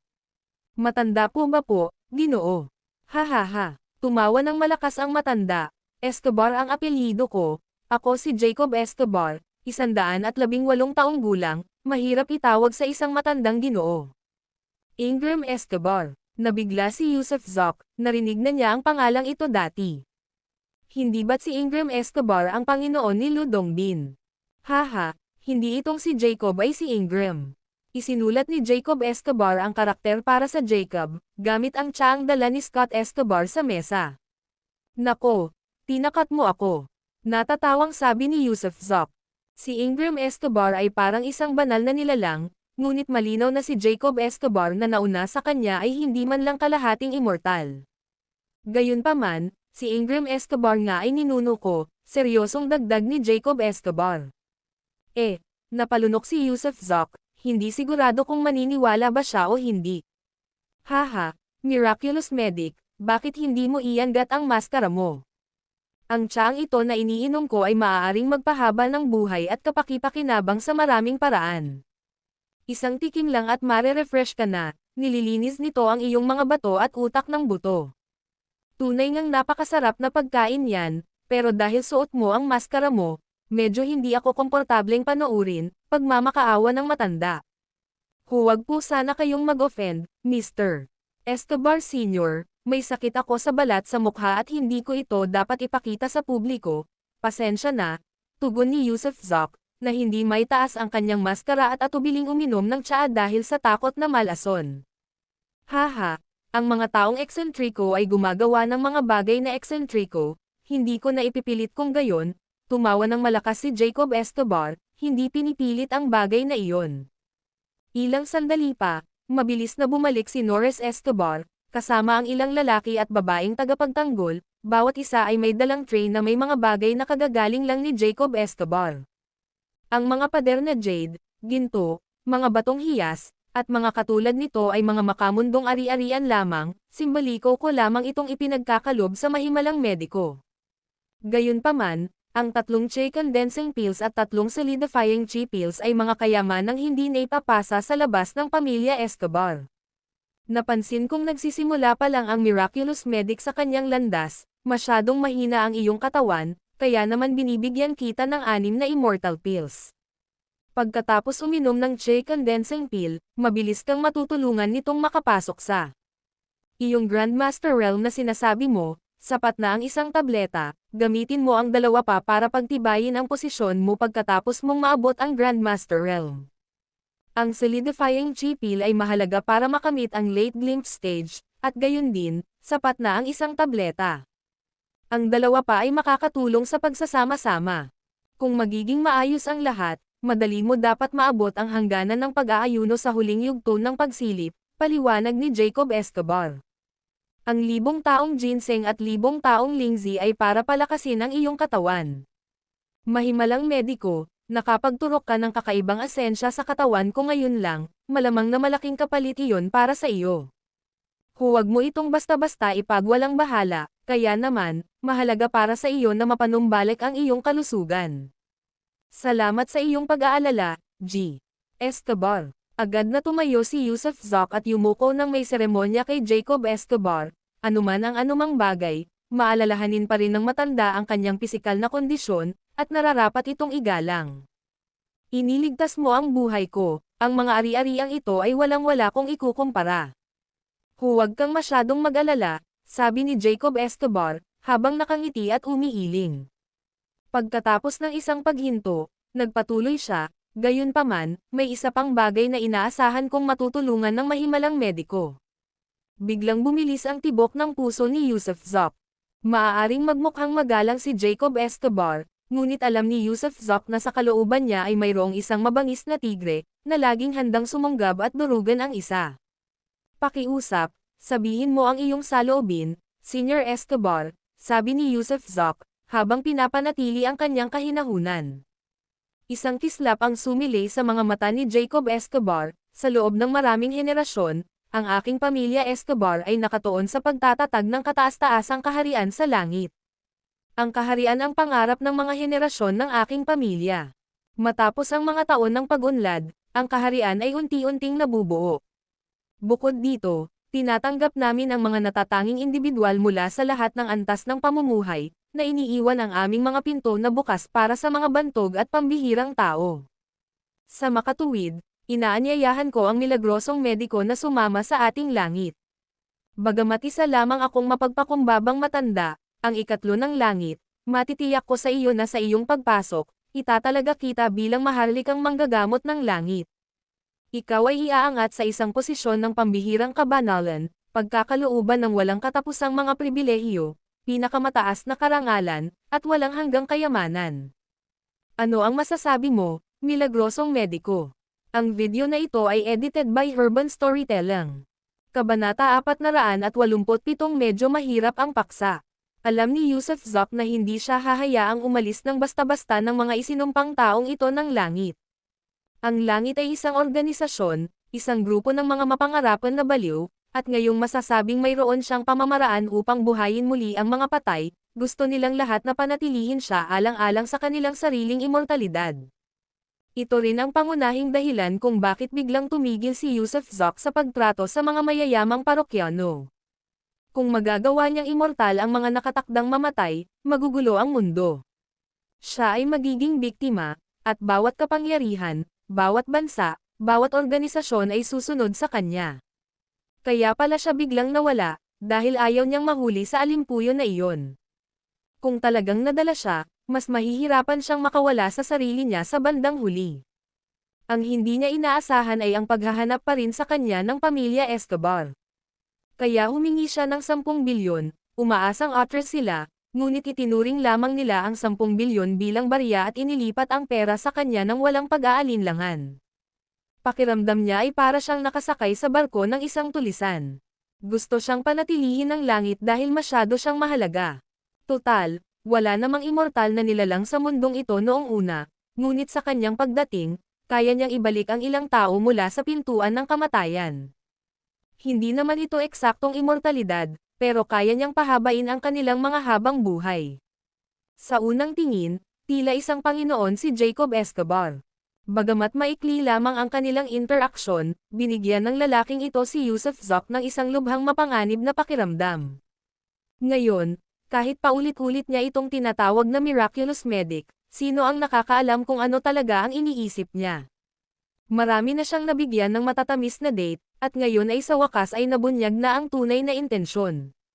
Magalang na nakatayo si Scott Escobar sa isang tabi, walang imak, napakapidyo ng loob.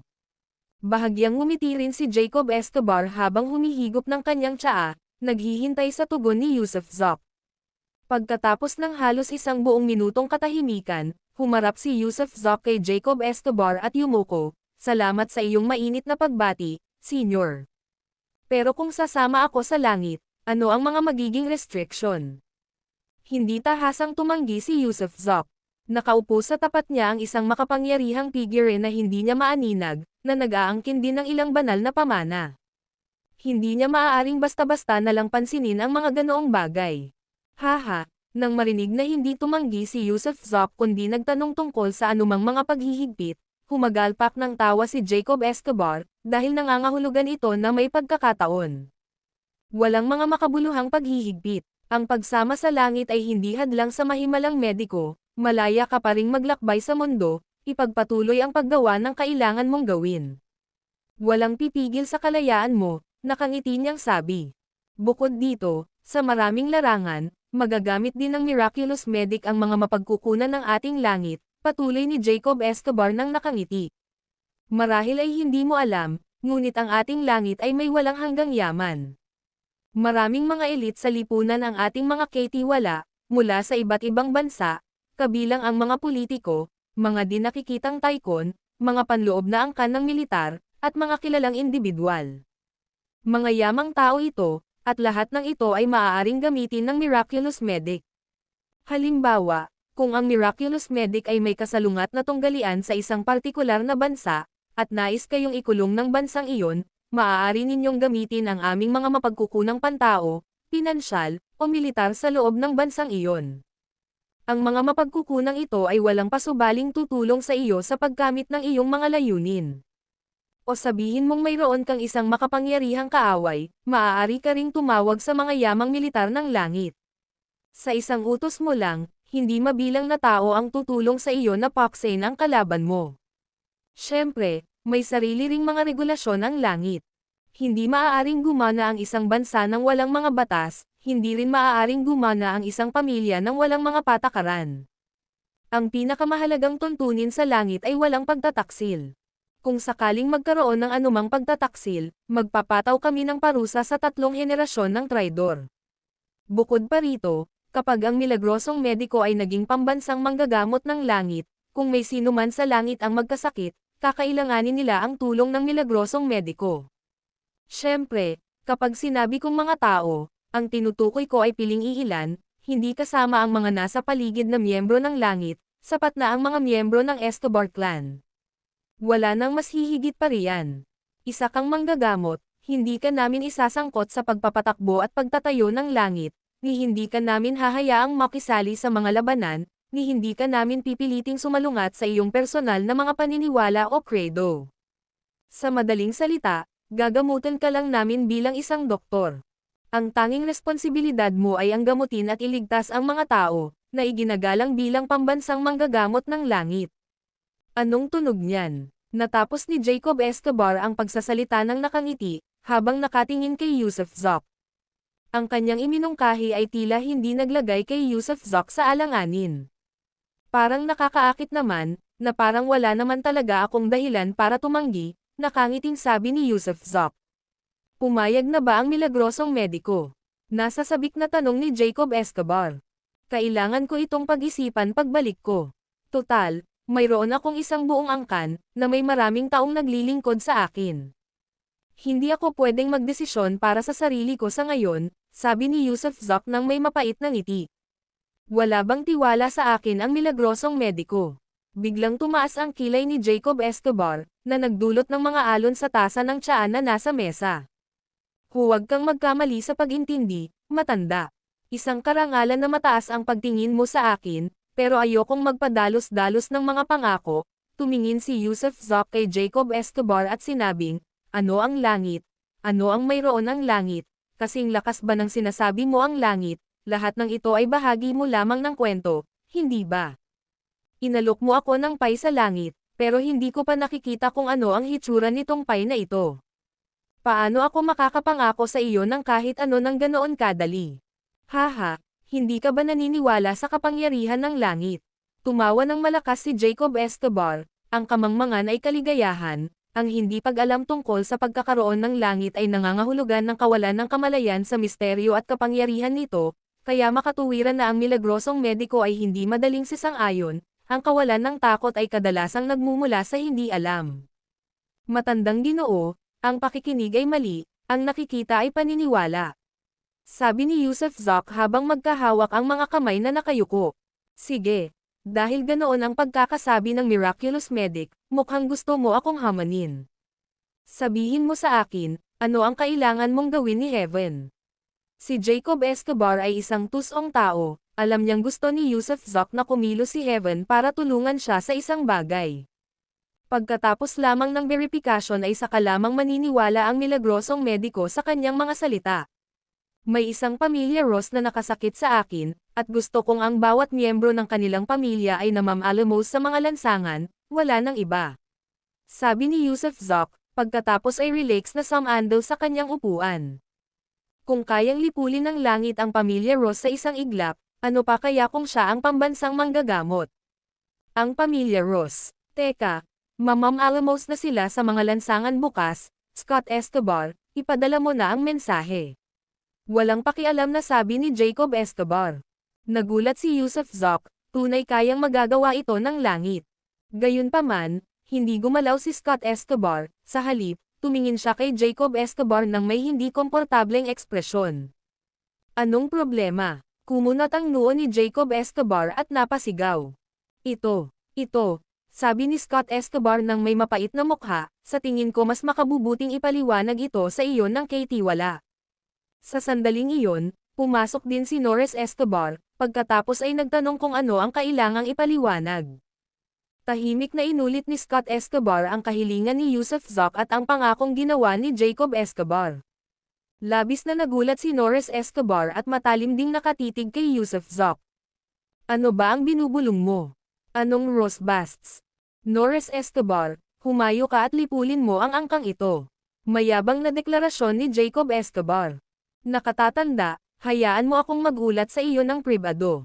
Akala ni Norris Escobar ay nahihirapan sila kay Yusuf Zoc, at si Jacob Escobar, na hindi naman tanga, ay tila may nahulaan din. Hindi ba't kahit ang Heaven ay hindi kayang harapin ang Ross family na iyon? Angkan lang naman yan, hindi bansa, di ba? Gusto kong marinig ang sasabihin mo.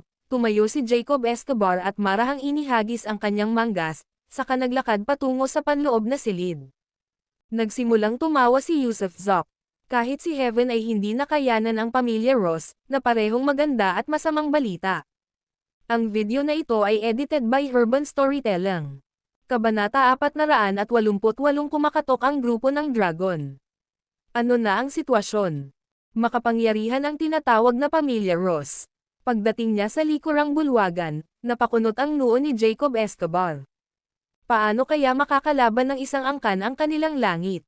Nakatatanda, sabi ni Norris Escobar na may bahid ng kapitan, ang Rothschild clan ang pinakamayamang pamilya sa mundo, na may kasaysayang sumasaklaw ng ilang daang taon. Ilang daang taon pa lang, kung kailan libo-libo na ang pamana natin.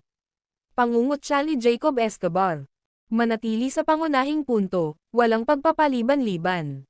Oo. Paulit-ulit na tumanggaw si Norris Escobar, hindi lang sila mayaman, kundi nagtataglay din sila ng dakilang kapangyarihan, dahil sila ay mga descendants of the bloodline. Ano? Medyo natigilan si Jacob Escobar nang marinig ang mga sinabi ni Norris Escobar. Alam niya ang tungkol sa blood race, isa itong napakalakas na lahi. Nakipagsagupa ang langit sa lahing ito mahigit 100 taon na ang nakalilipas, na nagtapos sa magkabilang panig na malubhang na sugatan.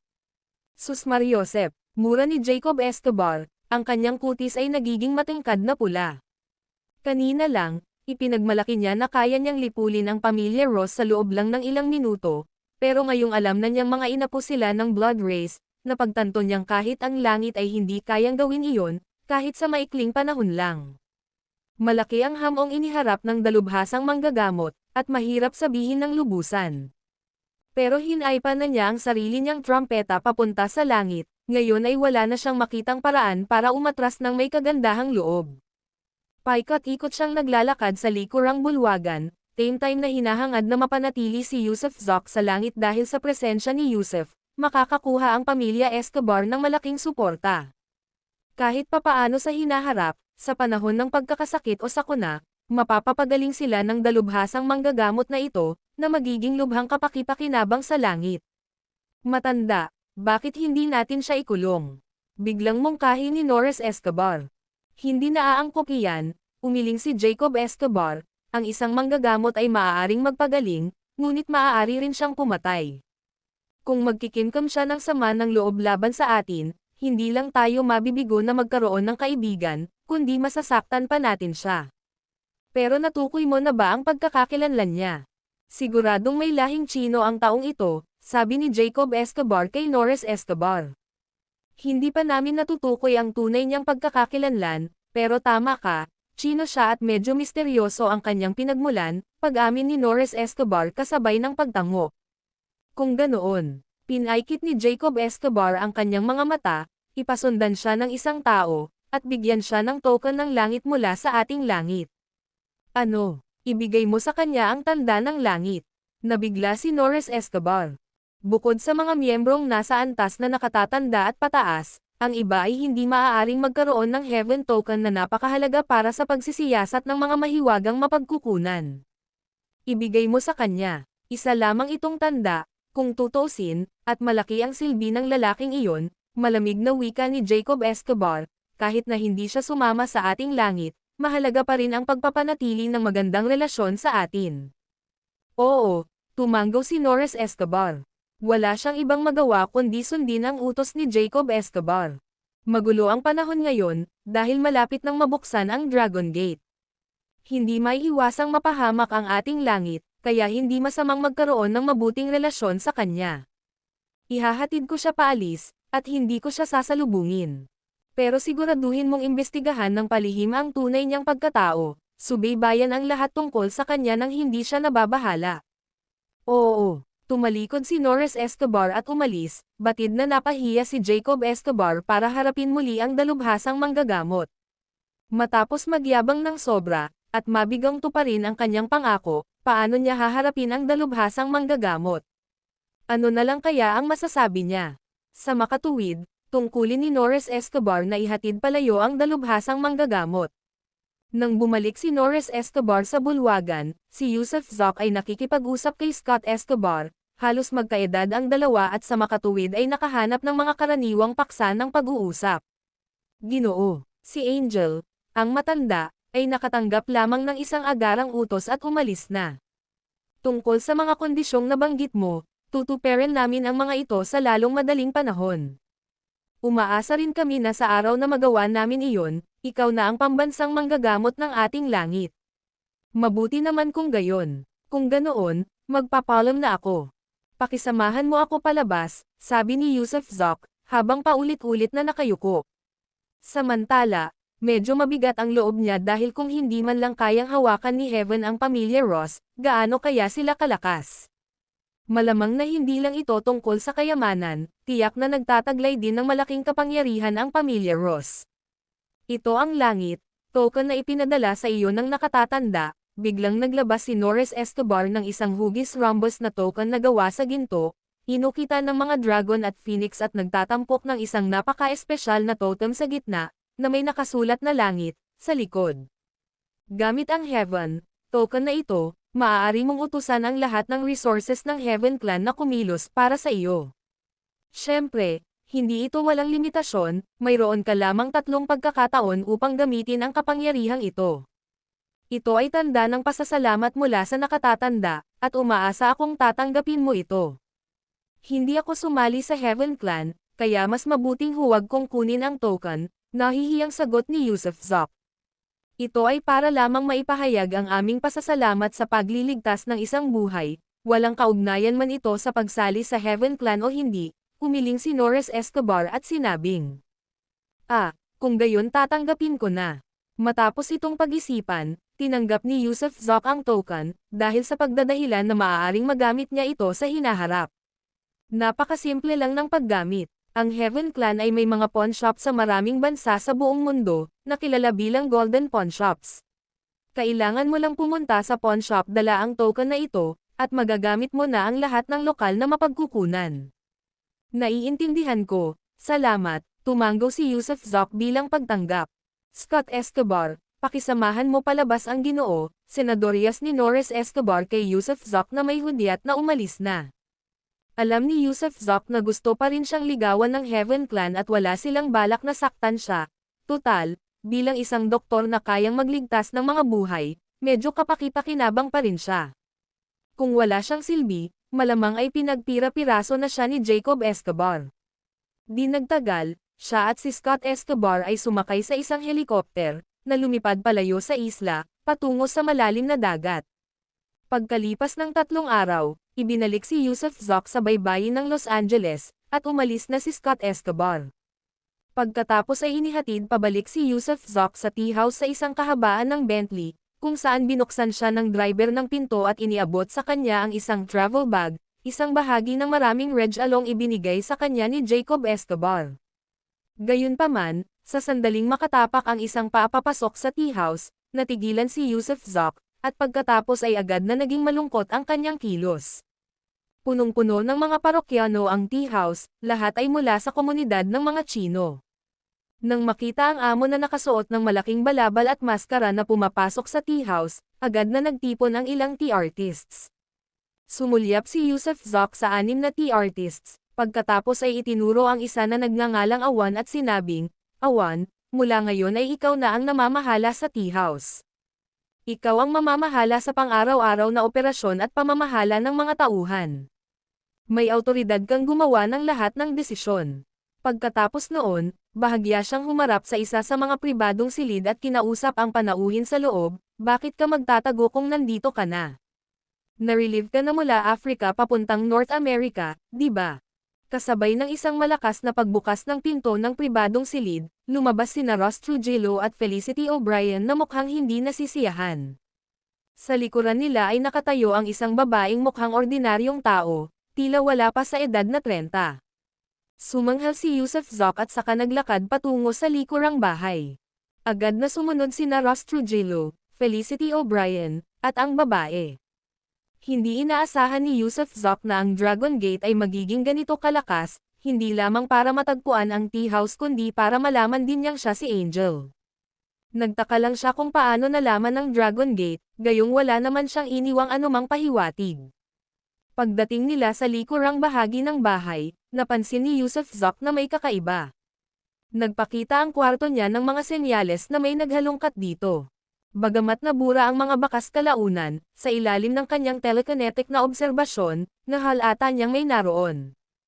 Hinubad niya ang kanyang balabal, inilapag ang kanyang espada sa mesa, at umupo ng may awtoridad, tinitigan sina Ross Trujillo at Felicity O'Brien, at sa wakas ay itinoon ang kanyang mga mata sa dalaga.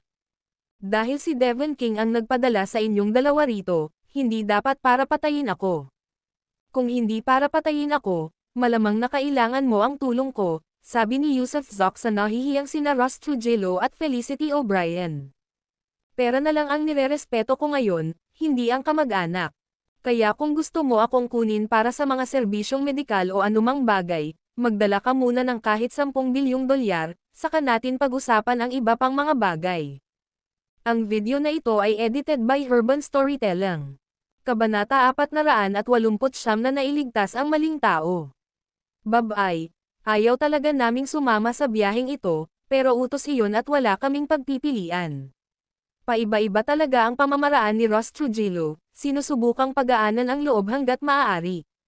"Babay, itong mga steamed buns ay ginawa mismo ni Felicity, may dala ako para sa iyo." May hawak na maliit na kahon si Felicity O'Brien, at inilagay niya ito sa harap ni Yusuf Zoc habang nagsasalita. Hindi napigilan ni Yusuf Zoc na umirap, "Gaano ka nakatagal dito?" 2.5 araw, hindi naman talaga 3, agad na sagot ni Ross Trujillo. "At gaano katagal ang biyahe?" Patuloy ni Yusuf Zoc. "Medyo mahigit 1 araw, bakit?" Naguluhan si Ross Trujillo, nagtataka kung bakit ito tinatanong ng kanyang bayaw. "Kung gayon, natatakot akong hindi ko makakain ang steamed buns ng ate mo. Kahit isa akong miracle healer, natatakot pa rin akong sumakit ang tiyan." Walang imak si Yusuf Zoc sa kanyang hipag at bayaw, na parehong pabaya. Mga steamed bun na ginawa 3 hanggang 4 na araw na ang nakalipas, dinala sa karagatan, at inaasahan nilang makakain pa rin ang mga ito. Nakalimutan namin, agad na kinuha ni Felicity O'Brien ang kahon at niyakap ito sa kanyang dibdib. "Anong ginagawa mo?" Tumangala si Yusuf Zoc sa dalaga at nagtanong.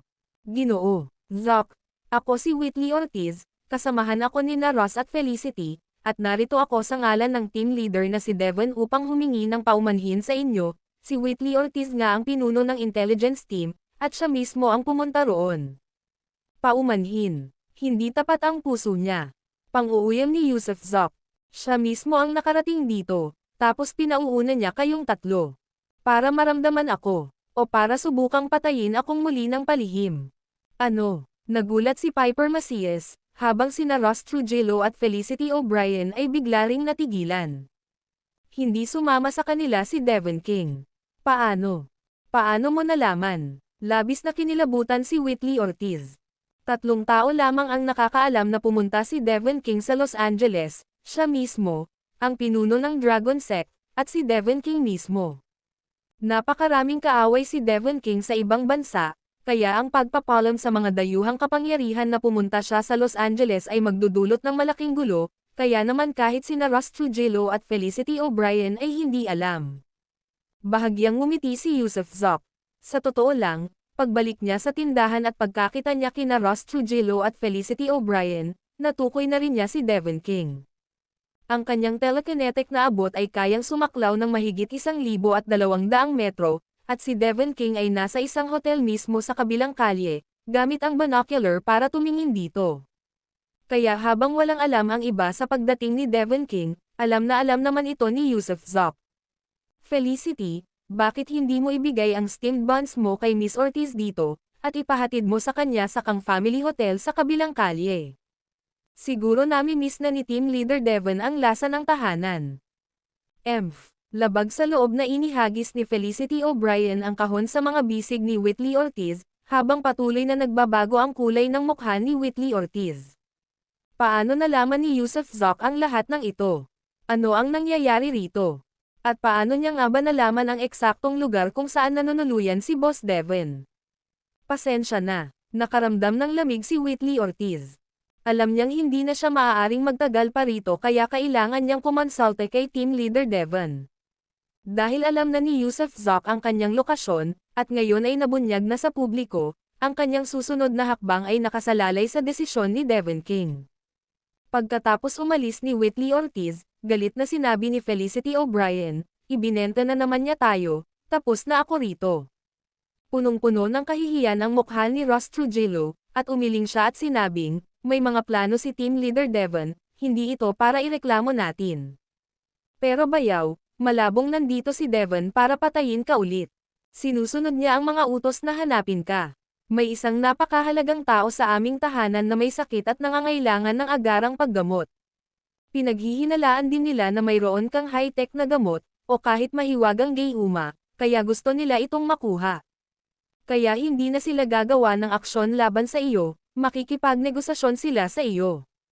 Magic Potion. Tumawa ng malakas si Yusuf Zok, mayroon talaga akong magic potion.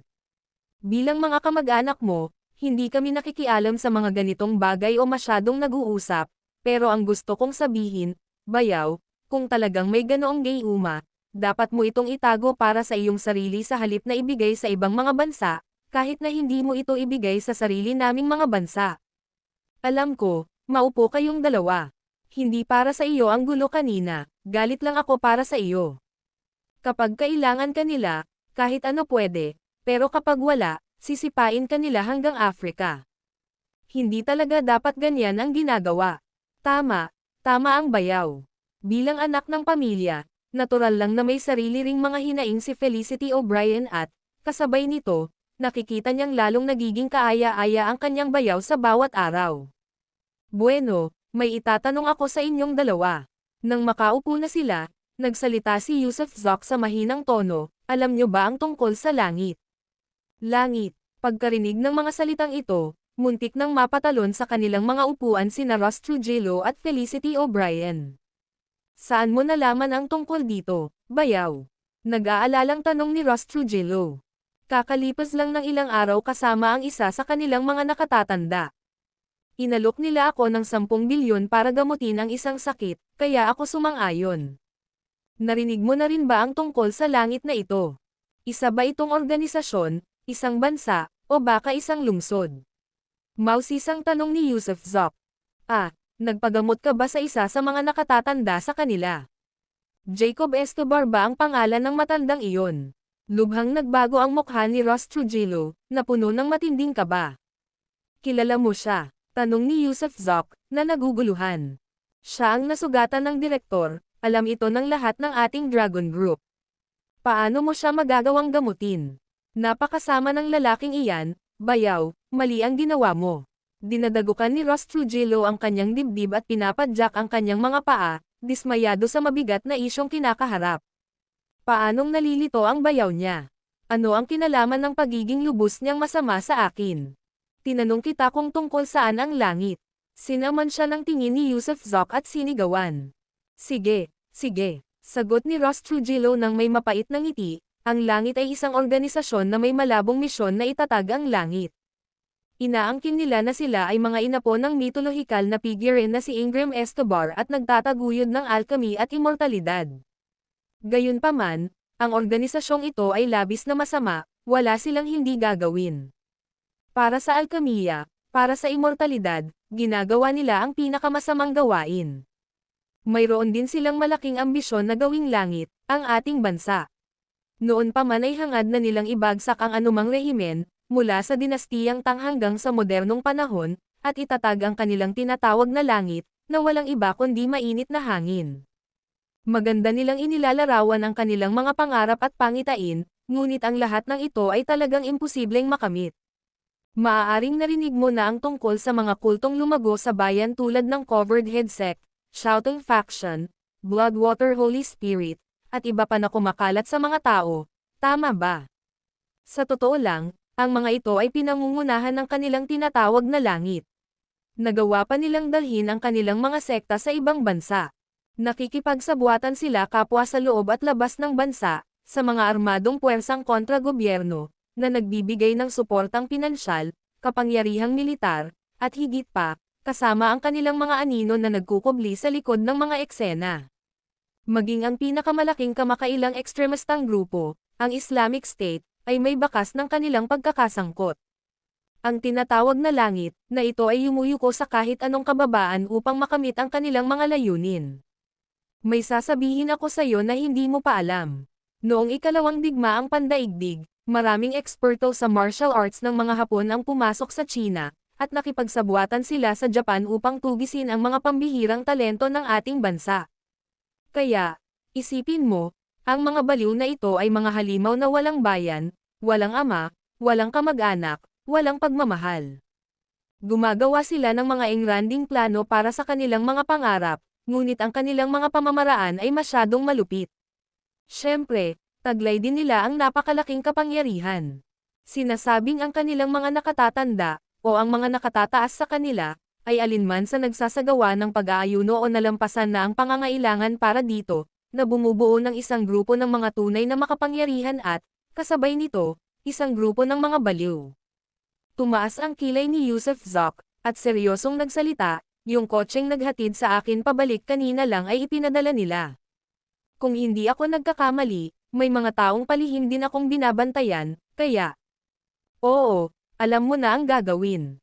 Kumislap ng matindi ang balak ni Yusuf Zoc na pumatay.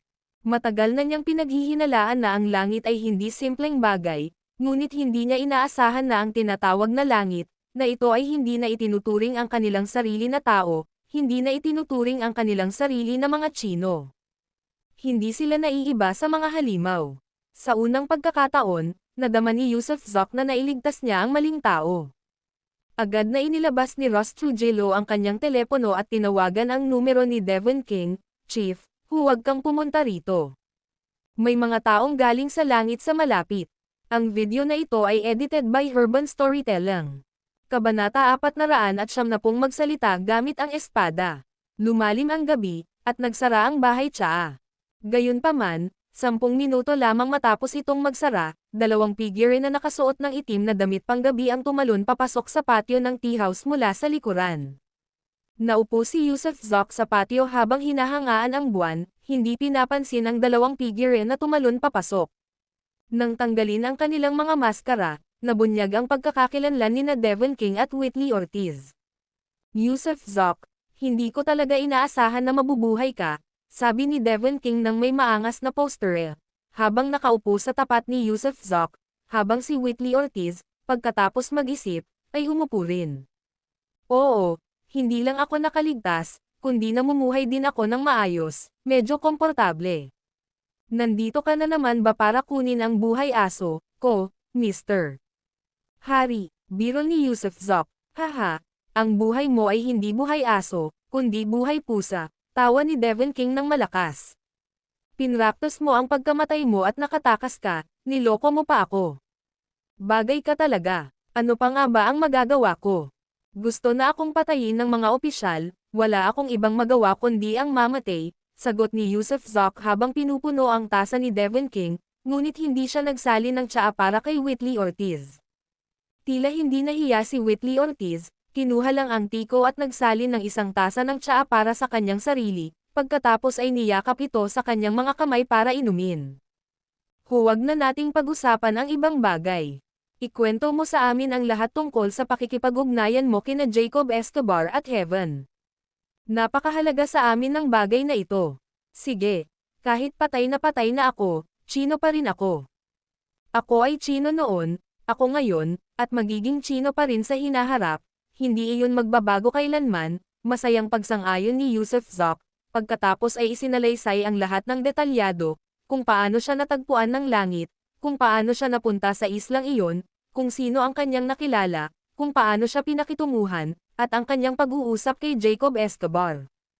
Ang Heaven Token. Inagaw ni Devon King ang Heaven Token mula sa kamay ni Yusuf Zok at saka humagalpak ng tawa. Gamit ang Heaven Token na ito, kahit papaano ay maaari nating maging sanhi ng matinding paghihirap sa langit sa loob ng 300 taon.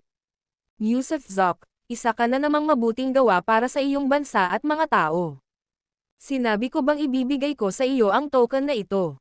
Inagaw ni Yusuf Zok ang token at sinabing, kung kukunin mo ang token na ito at gagamitin ito para atakihin ang langit ay maghihiganti lamang sa akin.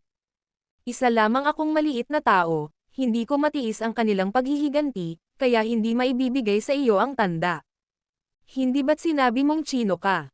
Kumunat ang noo ni Devon King.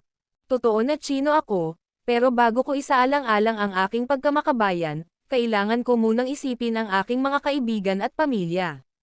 Kung ang langit ay maaaring atakihin o sirain ay usapin ng Dragon Group at ng mga opisyal.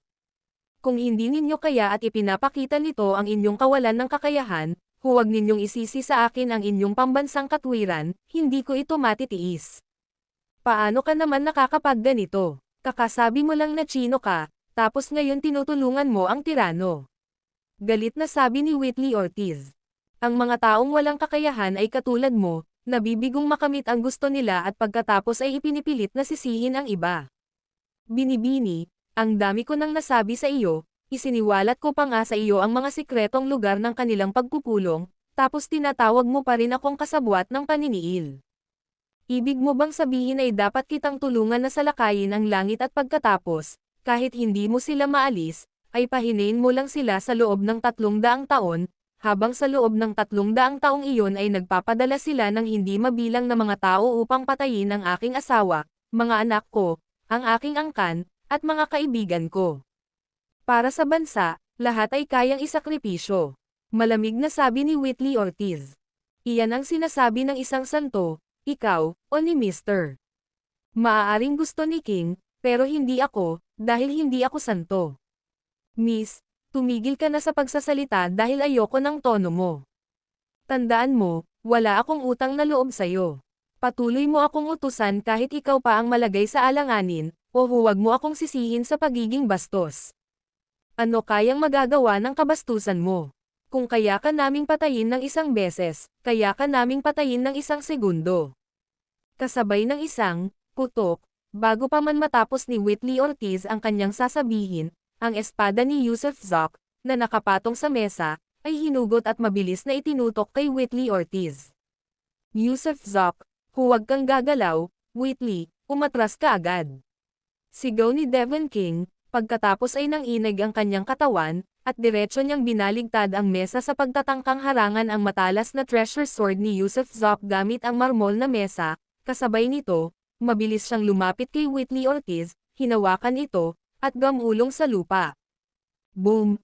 Ang marmol na mesa ay naging pulbos, isang mapanirang sword chi ang dumaan ng diretso, at pagkatapos ay isang puno ng mulberry ang naputol sa dalawa mula sa gitna, lahat ng dahon ay nabasag, at ang mga sanga ay lumipad ng magulong.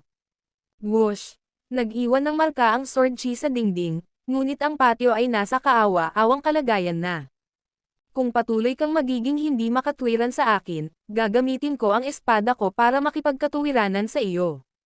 Malamig na tumingin si Yusuf Zoc kina Devon King at Whitley Ortiz at sinabing, inaamin ko na sumobra na ang takbo ng aking buhay sa kabisera, kaya sa pagpatay mo sa akin, wala akong itinanam na sama ng loob, dahil kinakatawan mo ang hustisya, at kinakatawan ko ang kasamaan.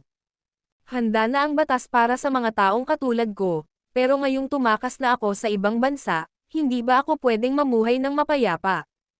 Hinihiling ko sa iyo na huwag mong patayin ang isang patay, magagawa mo ba iyon? Malamig na sabi ni Yusuf Zoc. Sina Devon King at Whitley Ortiz ay nanatiling tulala, habang nakatingin sa magulong patio, sa sirang mesa na gawa sa marmol, at sa nabasag na puno, sila ay lubos na natigilan.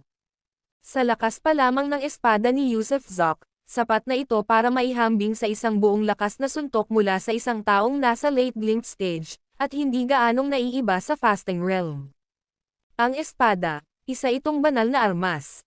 Ito ang conclusion ni Devon King at Whitley Ortiz, si Yusuf Zoc ay nakakuha na naman ng isa pang banal na armas. At ang divine weapon na ito ay mas malakas kaysa sa short sword dati, kaya naman hindi naman kalabisan kung tatawagan itong divine fairy treasure. Yusuf Zoc, huwag kang padalos-dalos, natatandaan mo ba ang sinabi ko sa iyo noong nag-cross tayo ng kamay sa kabisera? Itinaas ni Devon King ang kanyang kamay, sinenyasan si Yusuf Zoc na manatiling kalmado, at sinabing, sabi ko, kung hindi ka mamamatay ngayon, magiging malaya ka na sa hinaharap, at ako, si Devon King, ay hindi ka nahahabol sa buhay o kamatayan. Kaya ngayon hindi ka papatay, at kahit na nakagawa ka ng isang malaking krimen, hindi kita iaangat sa kamay, lalo na't ngayon ay hindi ka lamang inosente kundi isa ka ring talento na agarang kailangan ng ating bansa. Kalimutan mo na nga yan. Pang-aasar ni Yusuf Zoc at isinuot ang kanyang espada, hinahabol mo lang ulit ako dahil nalaman mong kaya kong magpagaling at magligtas ng mga tao. Kung hindi ko kaya, pagkarinig ko ng balitang buhay pa ako, malamang magpapadala ka ng isang pangkat ng mga assassination squad, walang humpay hanggang sa mamatay ako.